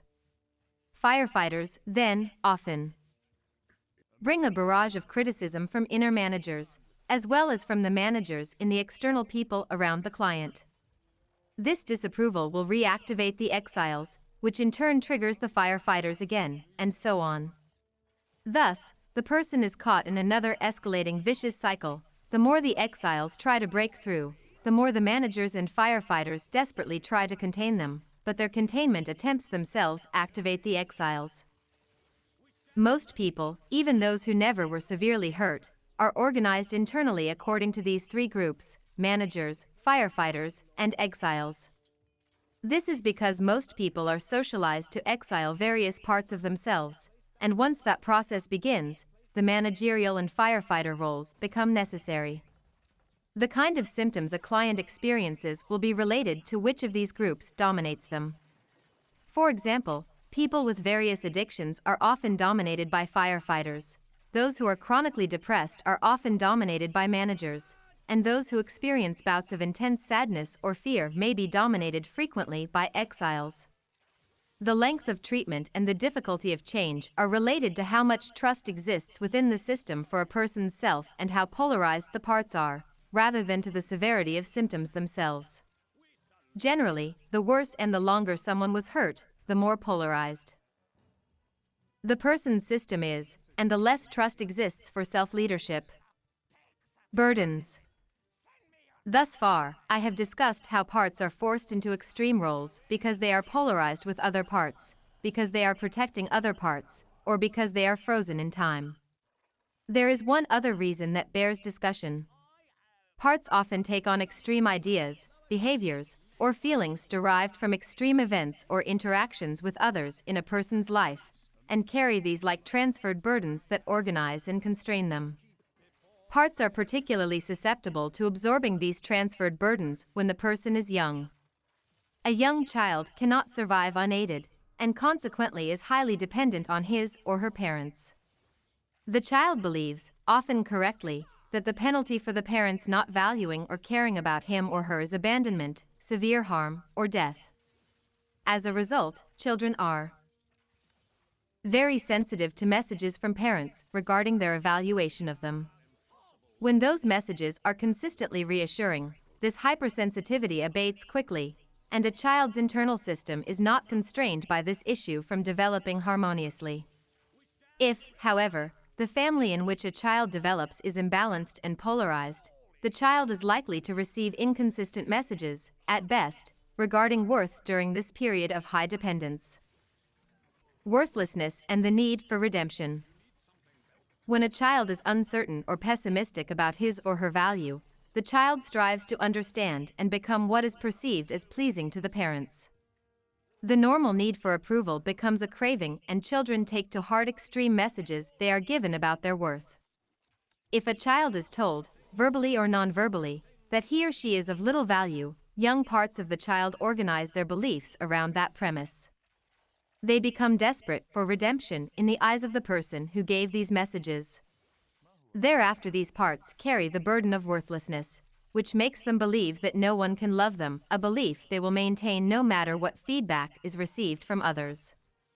It is as if the person who devalued the child stole his or her self-esteem and holds title to it.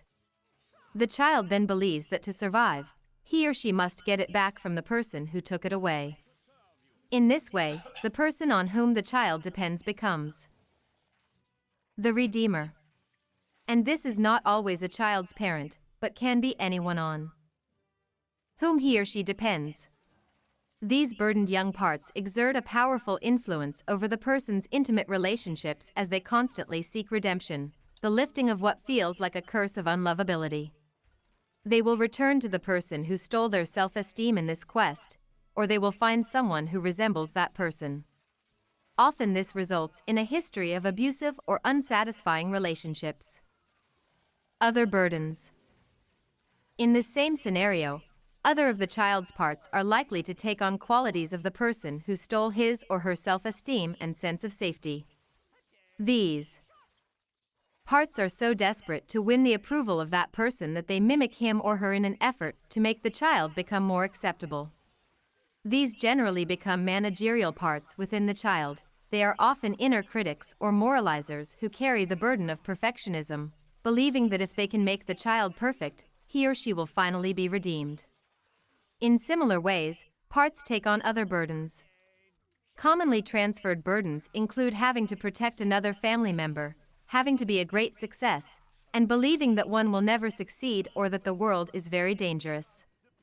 Virtually any extreme part of a parent or other authority can be mimicked by these approval-craving parts of a child. It is not uncommon to see the same burden being passed from generation to generation in families, a process to be discussed in Chapter 6. This burden transferring process is the aspect of the IFS model that is the most similar to what has been called introjection. One important difference is that it is only the burden that is introject, not the essence of the part. That is, once the burden has been lifted, the part will be released from its influence and will be better able to pursue its preferred, constructive role. If instead the part is viewed as merely a mental introject, its valuable qualities and its ability to change will be underestimated. Sally revisited. To make this discussion more concrete, let us return once again to Sally. As mentioned earlier, Sally alternated between long periods of driven activity and brief episodes of intense sadness and loneliness. This pattern reflected the domination of striving managers, broken periodically by exiled, hurt child parts. She also was building a history of troubled relationships with men, and found that the frequency and intensity of her bulimic episodes corresponded to these patterns. That is, when she was not involved with a man and obsessed with work, her binging followed a regular schedule, usually once per day when she got home from work, that interfered very little with her activities. During this period, the binges were used by her striver as a palliative, to quiet the exile's loneliness so that they would not interfere with her activity. Once Sally gave in to the exile's pressure and began dating, the inner tension mounted, and her bulimic episodes increased and became less predictable. Now the bulimia was used by her passive pessimist to prove to her that she was sick, defective, and disgusting, and had no business getting close to men. The closer she got, the more symptomatic she became until she began withdrawing emotionally from the relationship, leaving the man feeling confused and angry. His anger became more evidence that she should escape, and ultimately she would stop answering his calls until he gave up. Despite the fact that she was the initiator of these breakups, they always left Sally feeling raw and desperately sad. Her exiles, feeling deprived and rejected once again, would sometimes break out again for weeks.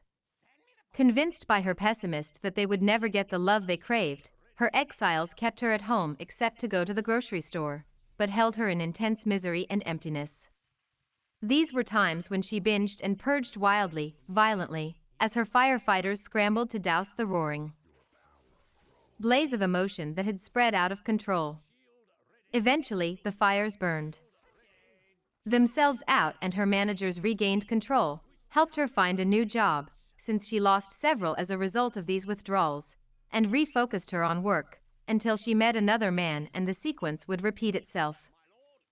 Within this long sequence were embedded several similar, shorter sequences. For example, Sally had frequent contact with her parents, who, as the reader will recall, were trying to improve their marriage in an effort to let Sally grow up. Despite her relief at no longer having to protect her parents, many of these visits left Sally confused and upset, even though they were full of pleasant interactions. Her exiles missed the special closeness with her father and were jealous to see that he was now clearly more connected to her mother.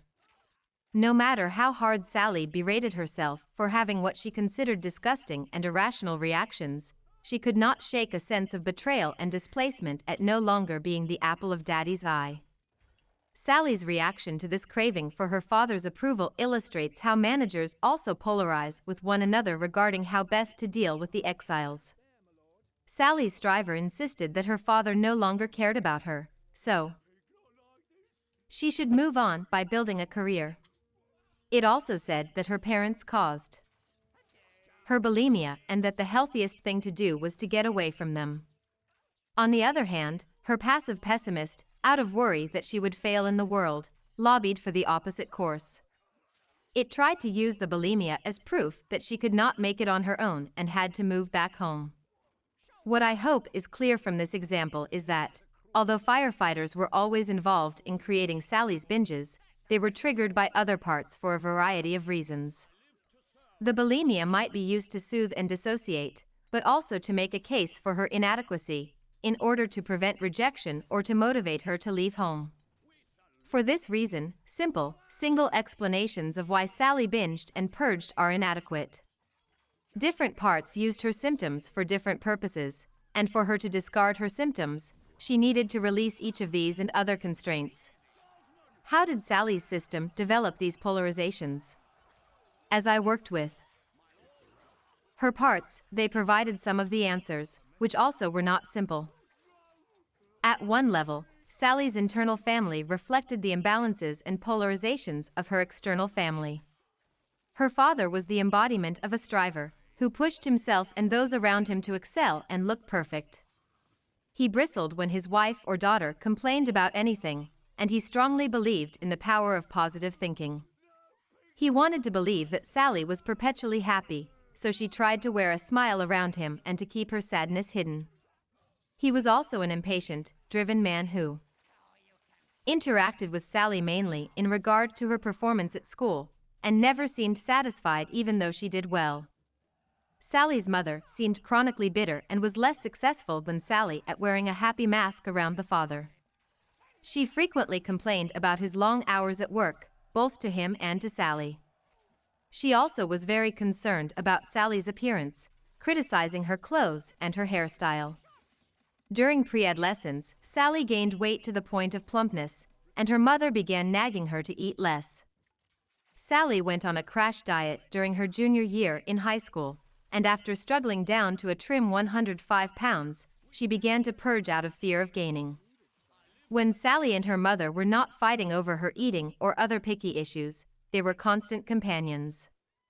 Sally cheered up her mother in various ways and buried her own despair. This lasted until her junior year in high school, when Sally began to withdraw for long periods into her room, where she was secretly binging and purging.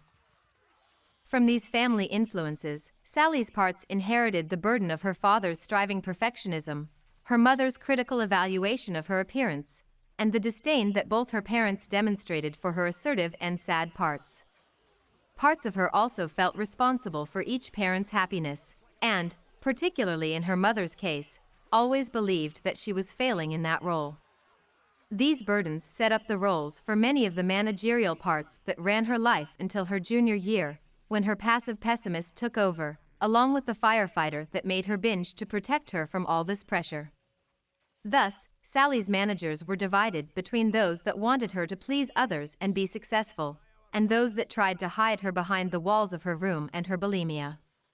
Because of these family attitudes, Sally would have had to exile her angry and sensitive, lonely parts even if she had never suffered any severe traumas. The traumas she did suffer only made their exile more oppressive. When in therapy some of her hurt child parts showed where they were frozen in the past, one of them showed a time when, at age 5, Sally's mother was hospitalized for what Sally later learned was a nervous breakdown. Sally was terrified to find her mother suddenly gone, and no one explained to her what was happening. Her father seemed preoccupied and uncomfortable in her presence. Her grandmother stayed with her but was not a nurturing woman. When her mother returned, she acted as if nothing was wrong and she had just been on a short trip. This little girl part was frozen in that time of confusion, loneliness, and fear of having been abandoned. She thought she had done something to make her mother leave, and so was also fraught with guilt. Another exile showed Sally a scene in which, at age 7, a teenage cousin made her touch his penis.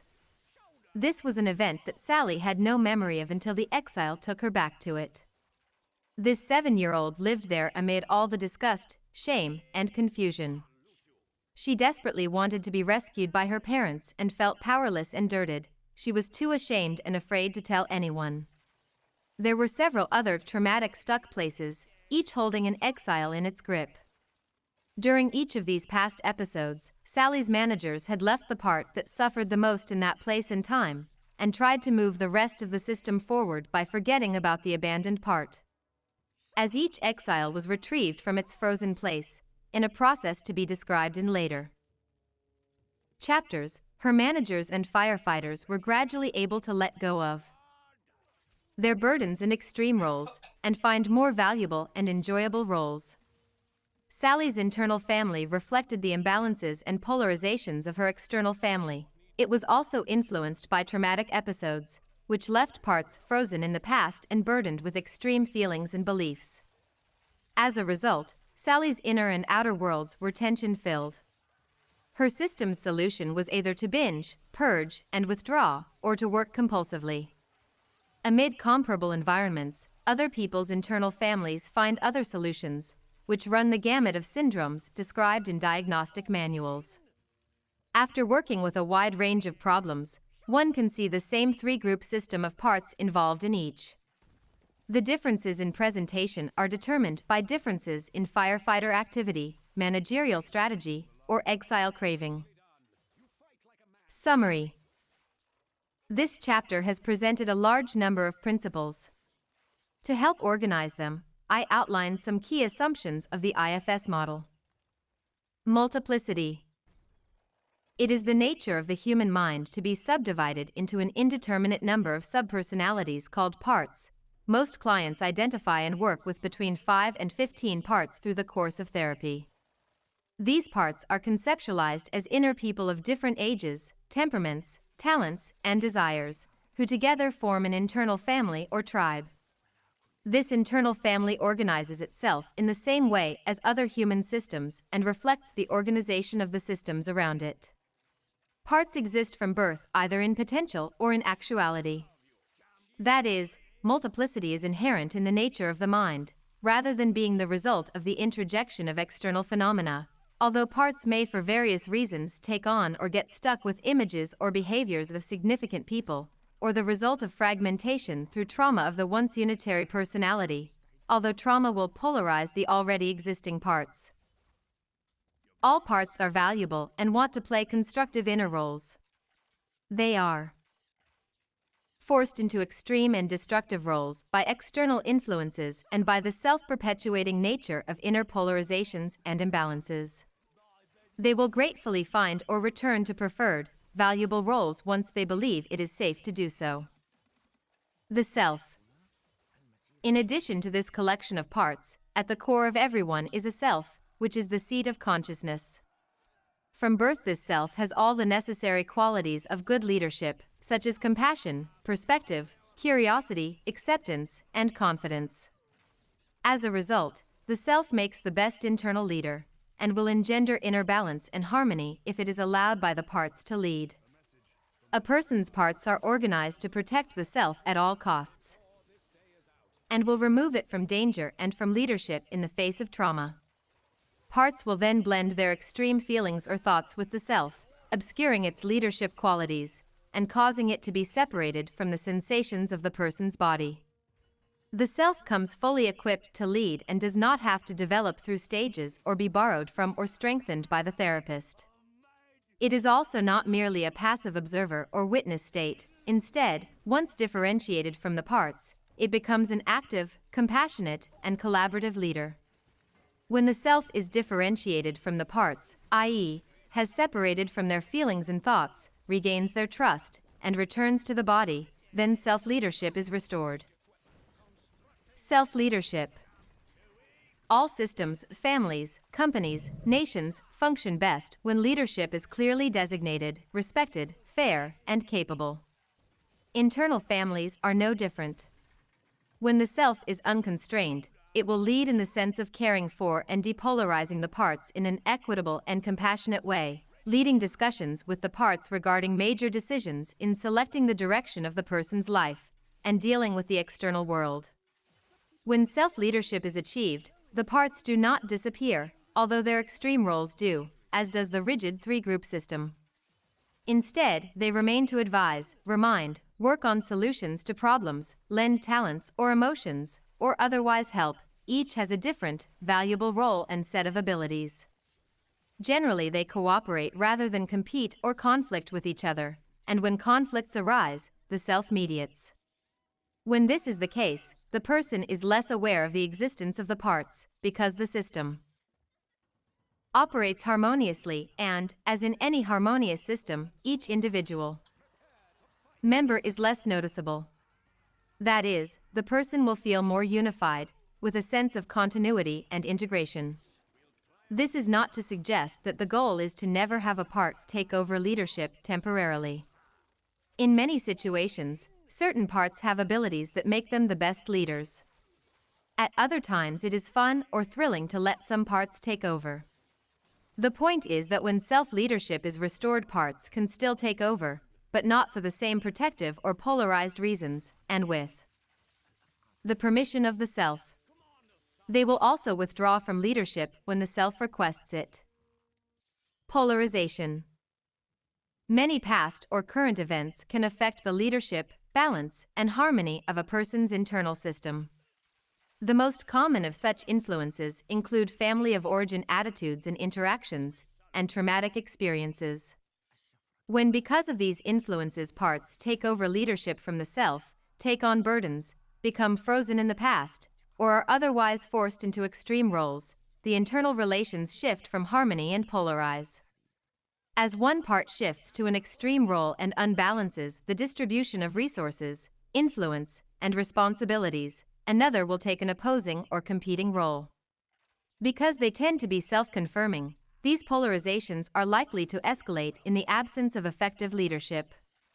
That is, the negative assumptions each part has about the other are continually confirmed, as each part becomes more extreme to try to counter or defeat the other. Polarizations lead to coalitions in which groups of parts unite in opposition or competition with other groups. The three-group ecology. Thus, highly polarized internal systems are rigid and delicate ecologies that will react severely to being disrupted. Trying to change any one part without considering the network in which it is embedded is likely to activate what has been called resistance, but is actually a natural and often necessary ecological reaction. For this reason, it is important to have a useful map of these relationships and to be respectful of the valid reasons for which they are so protected. Restoring balance, harmony, and leadership. Even highly polarized internal systems can heal themselves if the therapist can create a safe, self-caring environment and can point the person in certain directions. The system already has all the necessary resources and needs only to release and reorganize those resources. In addition, all parts of the system want to relate harmoniously and will eagerly leave their extreme roles, once convinced it is safe to do so. If, however, the person lives in a dangerous or otherwise activating environment, this internal harmonizing process will be more difficult and prolonged. Parts will be reluctant to leave their roles if they are constantly activated by interactions with other people. And as the person changes, others may have protective counterreactions to those shifts. For this reason, the therapist and client will be well advised to find and release constraints in the client's external world as well. Chapters 6, 7, and 8 focus on external constraints. Internal and external parallels. With the IFS model, then, the client's internal and external worlds comprise one large system, operating according to the same principles and responsive to the same techniques. In addition, because systems that interface come to reflect one another, changes at one level can produce parallel changes at other levels. For example, Sally's internal family reflected the values and structure of her external family. As her external family structure changed, example, her parents fought less and became better leaders, this shift had a parallel effect on her internal system. Her managers became less polarized and allowed more self-leadership. Correspondingly, as Sally's self kept her parts that worried so much about her parents out of the lead, thereby setting better internal boundaries, her family's boundaries also became clearer and less diffuse. This recursiveness between and among systems at the internal and external levels has several implications. First, a therapist should not work with a client's internal system without thoroughly considering and addressing the person's external context. Second, a therapist can, for example, work only with a client's external family to improve its leadership without directly addressing the client's internal family, but can still create major internal shifts in leadership, see Chapter 7. Thus, in deciding at what level to focus therapy, one assesses both the external and internal system levels, focuses on whichever level change may be most impact-fail or expedient, and shifts levels fluidly as indicated. All of this is possible because it seems that human systems at all levels operate according to these same principles of balance, harmony, and leadership.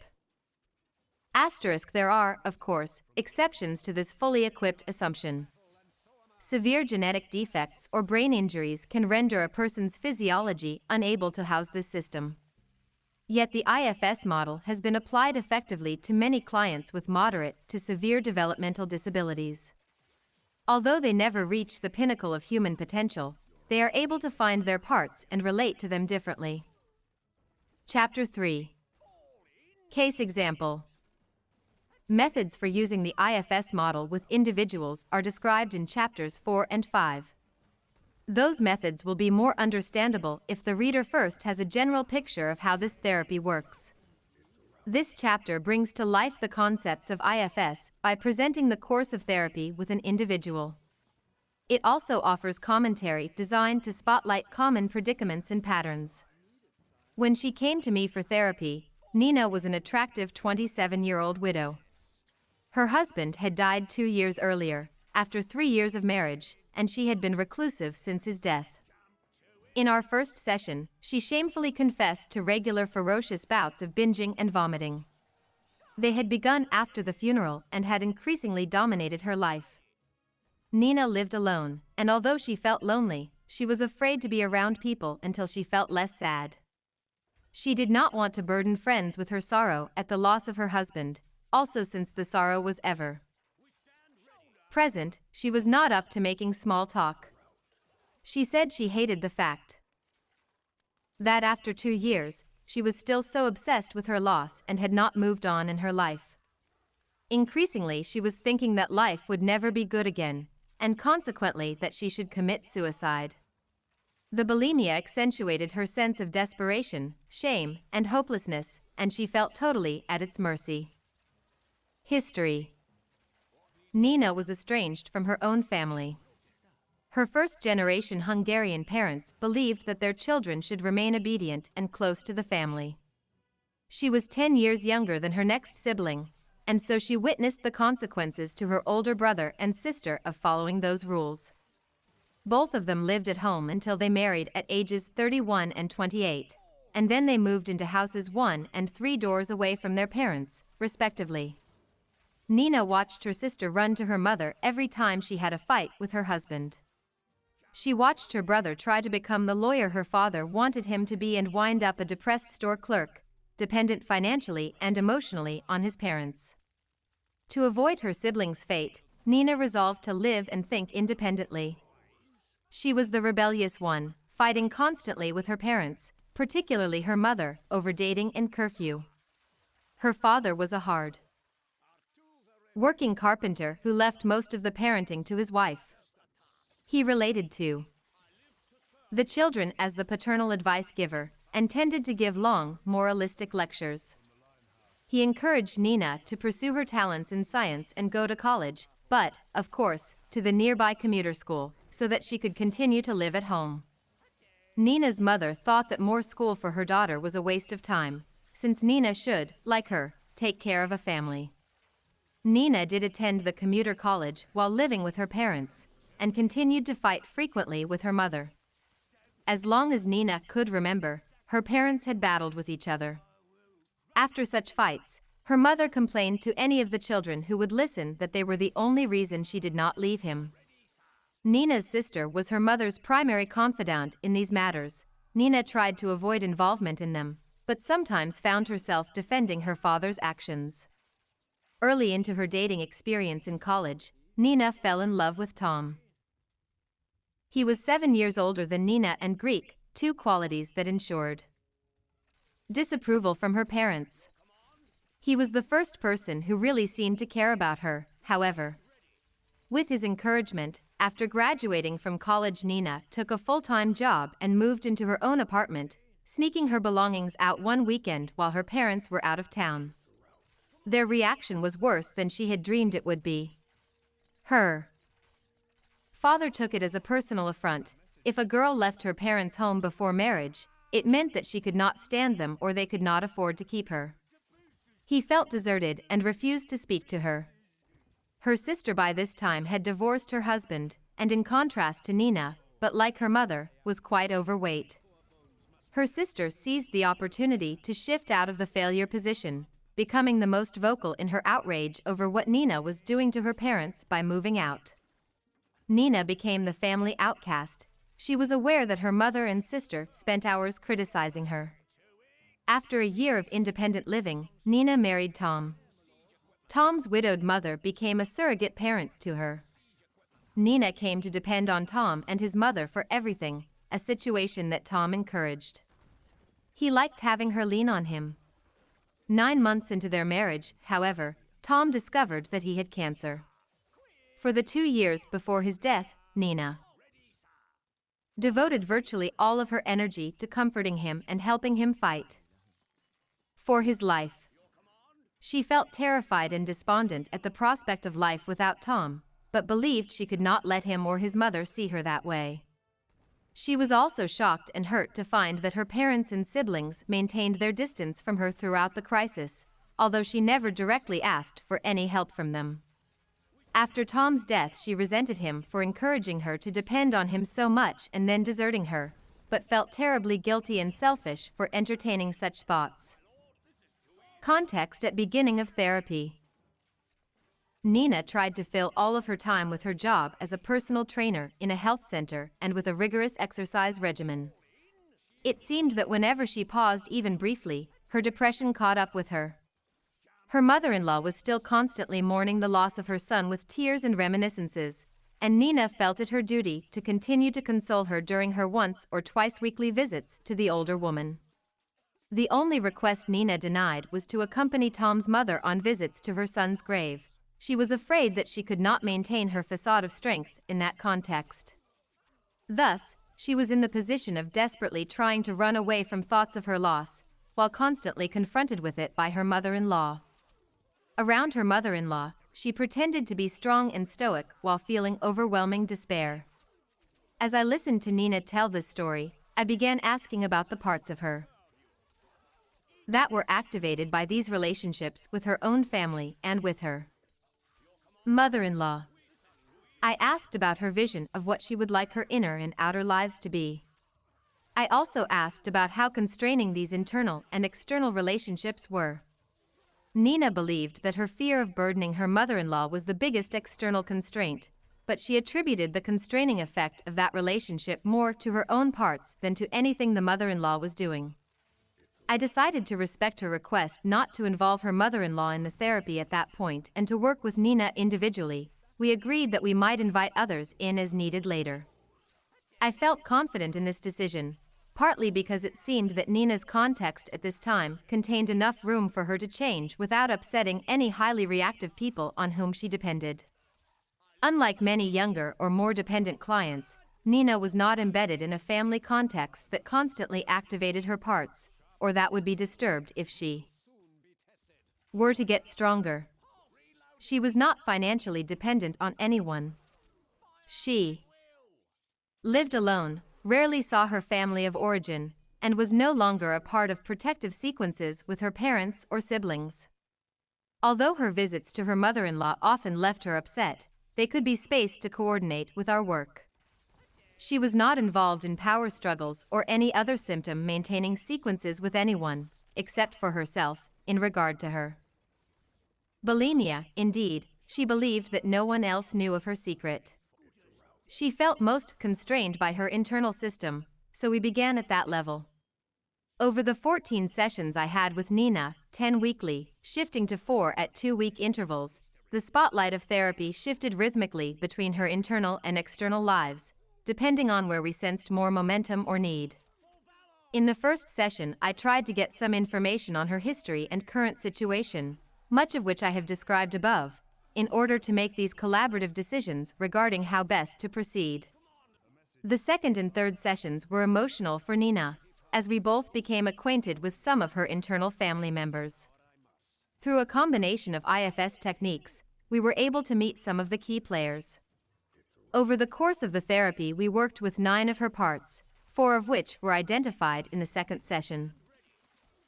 Session 2. Early in the second session, I explained to Nina that I found it useful to view everyone, including myself, as containing any number of subpersonalities or parts, and that our goal would be to get her parts to work together rather than in opposition. If she had balked at the term parts, I would have used any term that felt better to her: aspects, feelings, thoughts, but she had no trouble with the language or with the idea that she had many different parts. She said she had always felt that way and wondered whether she was crazy. It was a relief to hear that everyone had them. Usually, it is important to make a statement that normalizes multiplicity to clients before exploring their internal families. Otherwise, they are likely to worry that they are, or the therapist thinks they are, sick. If a therapist tries to normalize this process after beginning internal family work, clients may think that they are being placated and that the therapist really thinks they are crazy. Nina was frantic and tearful about her bulimia, so I began by helping her identify the part of her that was so upset. As I have noted in Chapter 5, when working with a client's internal family, I typically begin by focusing on the protective and managerial parts whose permission I need to enter the system. Nina, however, had been overcome by, blended with, one of her scared, vulnerable parts, and at that point had little access to her managers or to herself. When a client enters therapy with an exile in the lead, I first work with that part enough to help her separate from it. I asked Nina to focus on that frantic feeling and put it in a room by itself.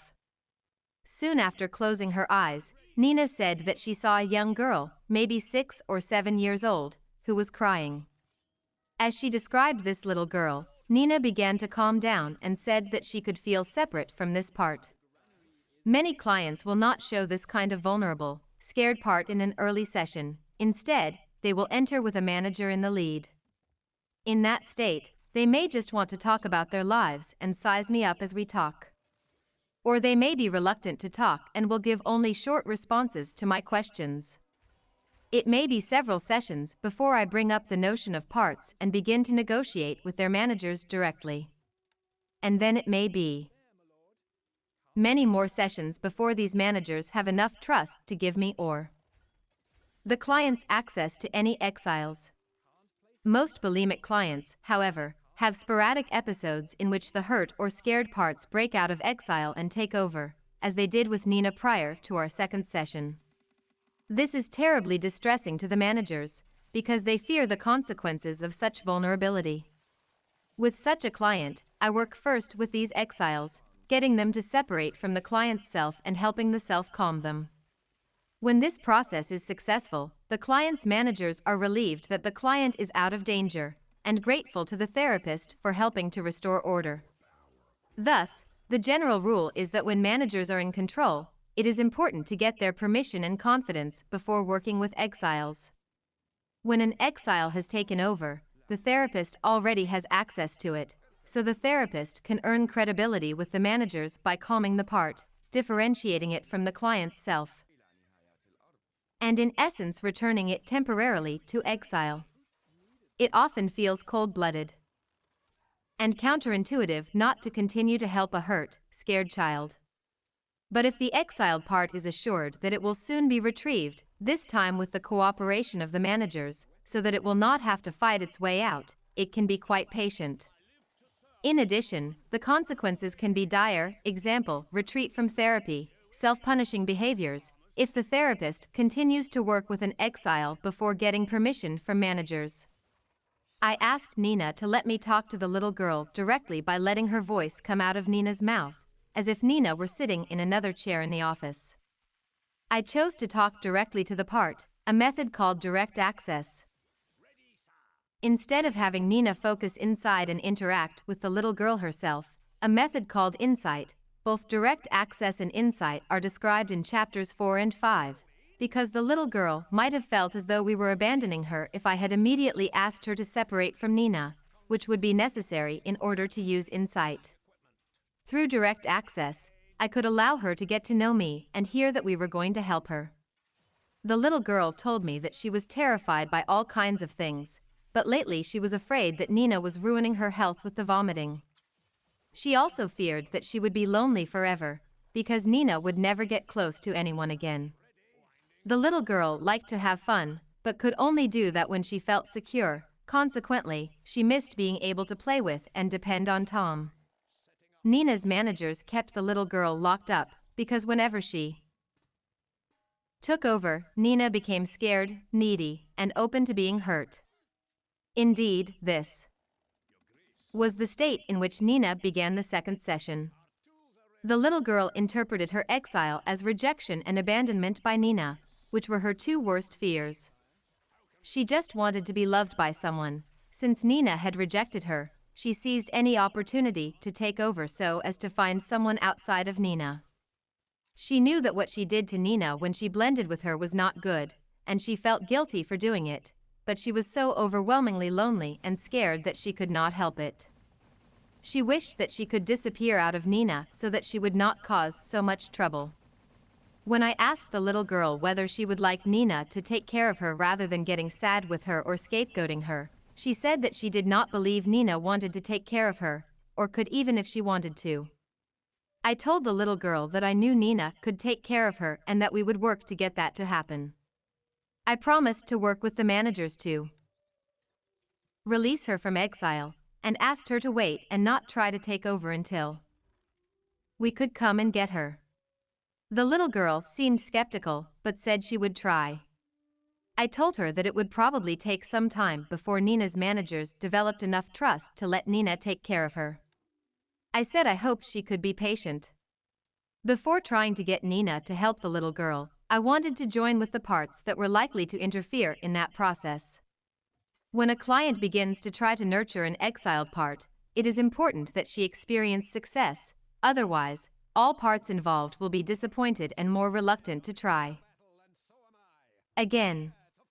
Thus, identifying and negotiating with various managers and firefighters before trying to get close to an exiled part is often a crucial step. After the little girl agreed to separate, I asked Nina to identify other parts that reacted strongly to my conversation with the little girl. By tracking down the voices she heard or feelings she felt as I talked to the little girl, Nina identified 3 other parts. The first of these she called Superwoman, and it appeared to her as that comic book character. Superwoman told Nina to be strong at all times and at any cost. She was the part that was in charge of Nina most of the time, and kept her busy to the point of exhaustion by making her take more and more responsibility at work. She left no room for the little girl in Nina's daily life. Superwoman also had Nina lift weights and exercise obsessively to make her physically strong. This was the part that steeled Nina so that she could take care of her mother-in-law without breaking down. Superwoman had no patience for the little girl, whom she saw as a weak, indulgent crybaby who kept Nina from moving on. Nina was so exhausted by the pace Superwoman set, however, that the little girl was able to break through frequently. After an episode of the little girl's frantic crying, Superwoman attacked Nina for being weak.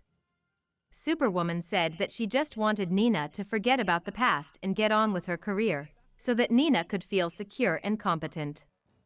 A second voice that reacted to my conversation with the little girl belonged to a part that Nina called the Protector. This part looked like a muscular woman in a military guard's uniform. The Protector countered the little girl's claim that Nina needed to find someone to take care of her by saying that no one could be trusted, everyone could hurt her. She said that Nina should not get too close to or dependent on anyone. This part tried to keep Nina from taking interpersonal risks of any kind and often resorted to criticizing her abilities or features in an effort to erode her confidence and keep her safe. The Protector made her withdraw from friends. She also searched for and found fatal flaws in any men who seemed interested in Nina. This part kept her isolated, except for her mother-in-law, since Tom's death. Indeed, when Nina had recently considered going out with a man who had been very persistent, the Protector had successfully invoked the memory of Tom in a last-ditch effort to shame her out of the date. After discussing this role with the Protector, I asked why she had allowed Nina to open up with me, and at what points she might get jumpy. The Protector said that she knew that Nina was in serious trouble, and had decided to sit back for a while to see what I was like. She was not sure about this part's business, and saw a lot of potential danger in allowing me to muck around much further. I assured the Protector that I would proceed at a pace that she and Nina could handle. I would periodically check with her to see how she thought things were going. I also requested that if the Protector felt I was going too fast or recklessly, she should speak up directly rather than eroding Nina's confidence in me or herself. In addition, I reminded the Protector about the agreement I made with the little girl about being patient and not overwhelming Nina. The Protector was very skeptical about whether the little girl could keep this agreement, and, even if she did, whether she could be helped to change. The Protector saw the little girl as the embodiment of fear and neediness, and saw no alternative but to keep her isolated. The idea that the little girl would no longer be so desperate and destructive if cared for was a new one. Equally disconcerting to the Protector was the idea that she herself played a role in the little girl's neediness and fear by keeping her isolated and abandoned. The Protector would have to think about these ideas. The final part Nina identified during this second session appeared as a haggard, impassive old lady who looked as if she had given up on life. When extreme, this old lady told Nina not to care about anything, nothing mattered, so Nina should do whatever she wanted. The old lady told Nina that she could not survive without Tom and that there was no hope of life's getting better, so she might as well binge to feel better, since there was no tomorrow to worry about. If she could get Nina to accept such a nihilistic outlook, then Nina would not expect much from people or life and could numb herself with food. When the old lady's attempts to anesthetize Nina were not working and Nina continued to suffer, as had been the case lately, the old lady told her to kill herself as a desperate attempt to end the pain. Nina felt her resistance to this advice waning. As a result, Nina's relationship with the old lady was ambivalent. She relied on the old lady to relieve her suffering, but feared the extremes to which the old lady might take her. The old lady said that she wanted Nina's life to be free of pain, but that until Nina stopped setting herself up for disappointment by expecting so much of people, as she had of Tom, the old lady had to keep her apathetic. I asked the old lady whether there were parts that were naive and trusted everyone, and set Nina up to be disappointed. The old lady said that there was such a part, it was different from the little girl, but worked with her. I told the old lady that we would try to get to know that over-trusting part. I could understand that until she kept that part from setting up disappointments, the old lady and the protector would have to remain vigilant. I also asked the old lady to stop recommending suicide, and she agreed to comply for now. After I finished speaking to all of these parts, I asked Nina how she had experienced the session. She said that it was interesting to overhear those conversations, to hear from these voices one at a time and to hear what they really wanted, rather than the internal clamoring that she usually experienced. But she also felt a bit overwhelmed by all of this, and needed more reassurance that this did not mean she was like Sybil, the MPD. Patient made famous by a novel and a TV movie. I told her that her internal system seemed polarized, but not so much as the systems of people labeled as having MPD. Also, the Nina I was currently talking to, which I called herself, seemed to be in a good position to lead her internal system. I could tell this because, once she was separated somewhat from these parts, she, as herself, had a good perspective on them and on her life. This demonstrated that her parts had enough trust to give some access to herself. Nina said that she still felt the need to improve this situation quickly. I reminded her again that we would proceed as slowly as Superwoman, the Protector, and other managers needed to feel safe. We would have to work with the parts that were pressuring for immediate change, so that we did not move too rapidly. Her parts had some good reasons to make her binge and purge, and before she asked them to stop, we had to address their concerns. Some strategic therapists consider such statements to be paradoxical. Restraining techniques, in which a therapist tells a client to go slowly to motivate the client to move faster. Unlike those therapists, I make such restraining statements sincerely and without any ulterior motive, because I believe that managers often do have reasonable concerns that must be addressed before lasting change is possible. It is also important for these parts to have some control over the pace and process of therapy, instead of worrying constantly about what the therapist is going to do next. To avoid confusion, I now summarize the roles of the parts identified by Nina thus far. The little girl, a scared, sad child in exile who was desperate to find a man to take care of her. Superwoman, a strong, stoic manager who kept exiles at bay by keeping Nina busy working and exercising. The Protector, a passive, pessimistic manager who kept Nina safe by finding flaws in her or in anyone she got close to and making her withdraw. The old lady, a nihilistic, impulsive firefighter who urged Nina to binge or, at times, to attempt suicide. Session 3. In the third session we continued identifying the parts that were involved in Nina's bulimia, and clarifying their relationships to one another and to her. Nina came in ready to work.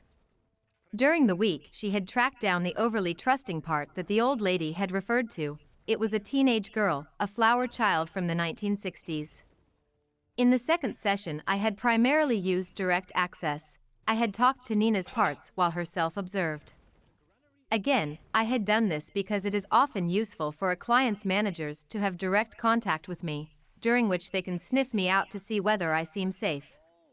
During this third session, however, Nina seemed ready to work with her parts herself, so I shifted to insight, that is, I had Nina focus on this trusting feeling and ask the part questions as described in chapters 4 and 5.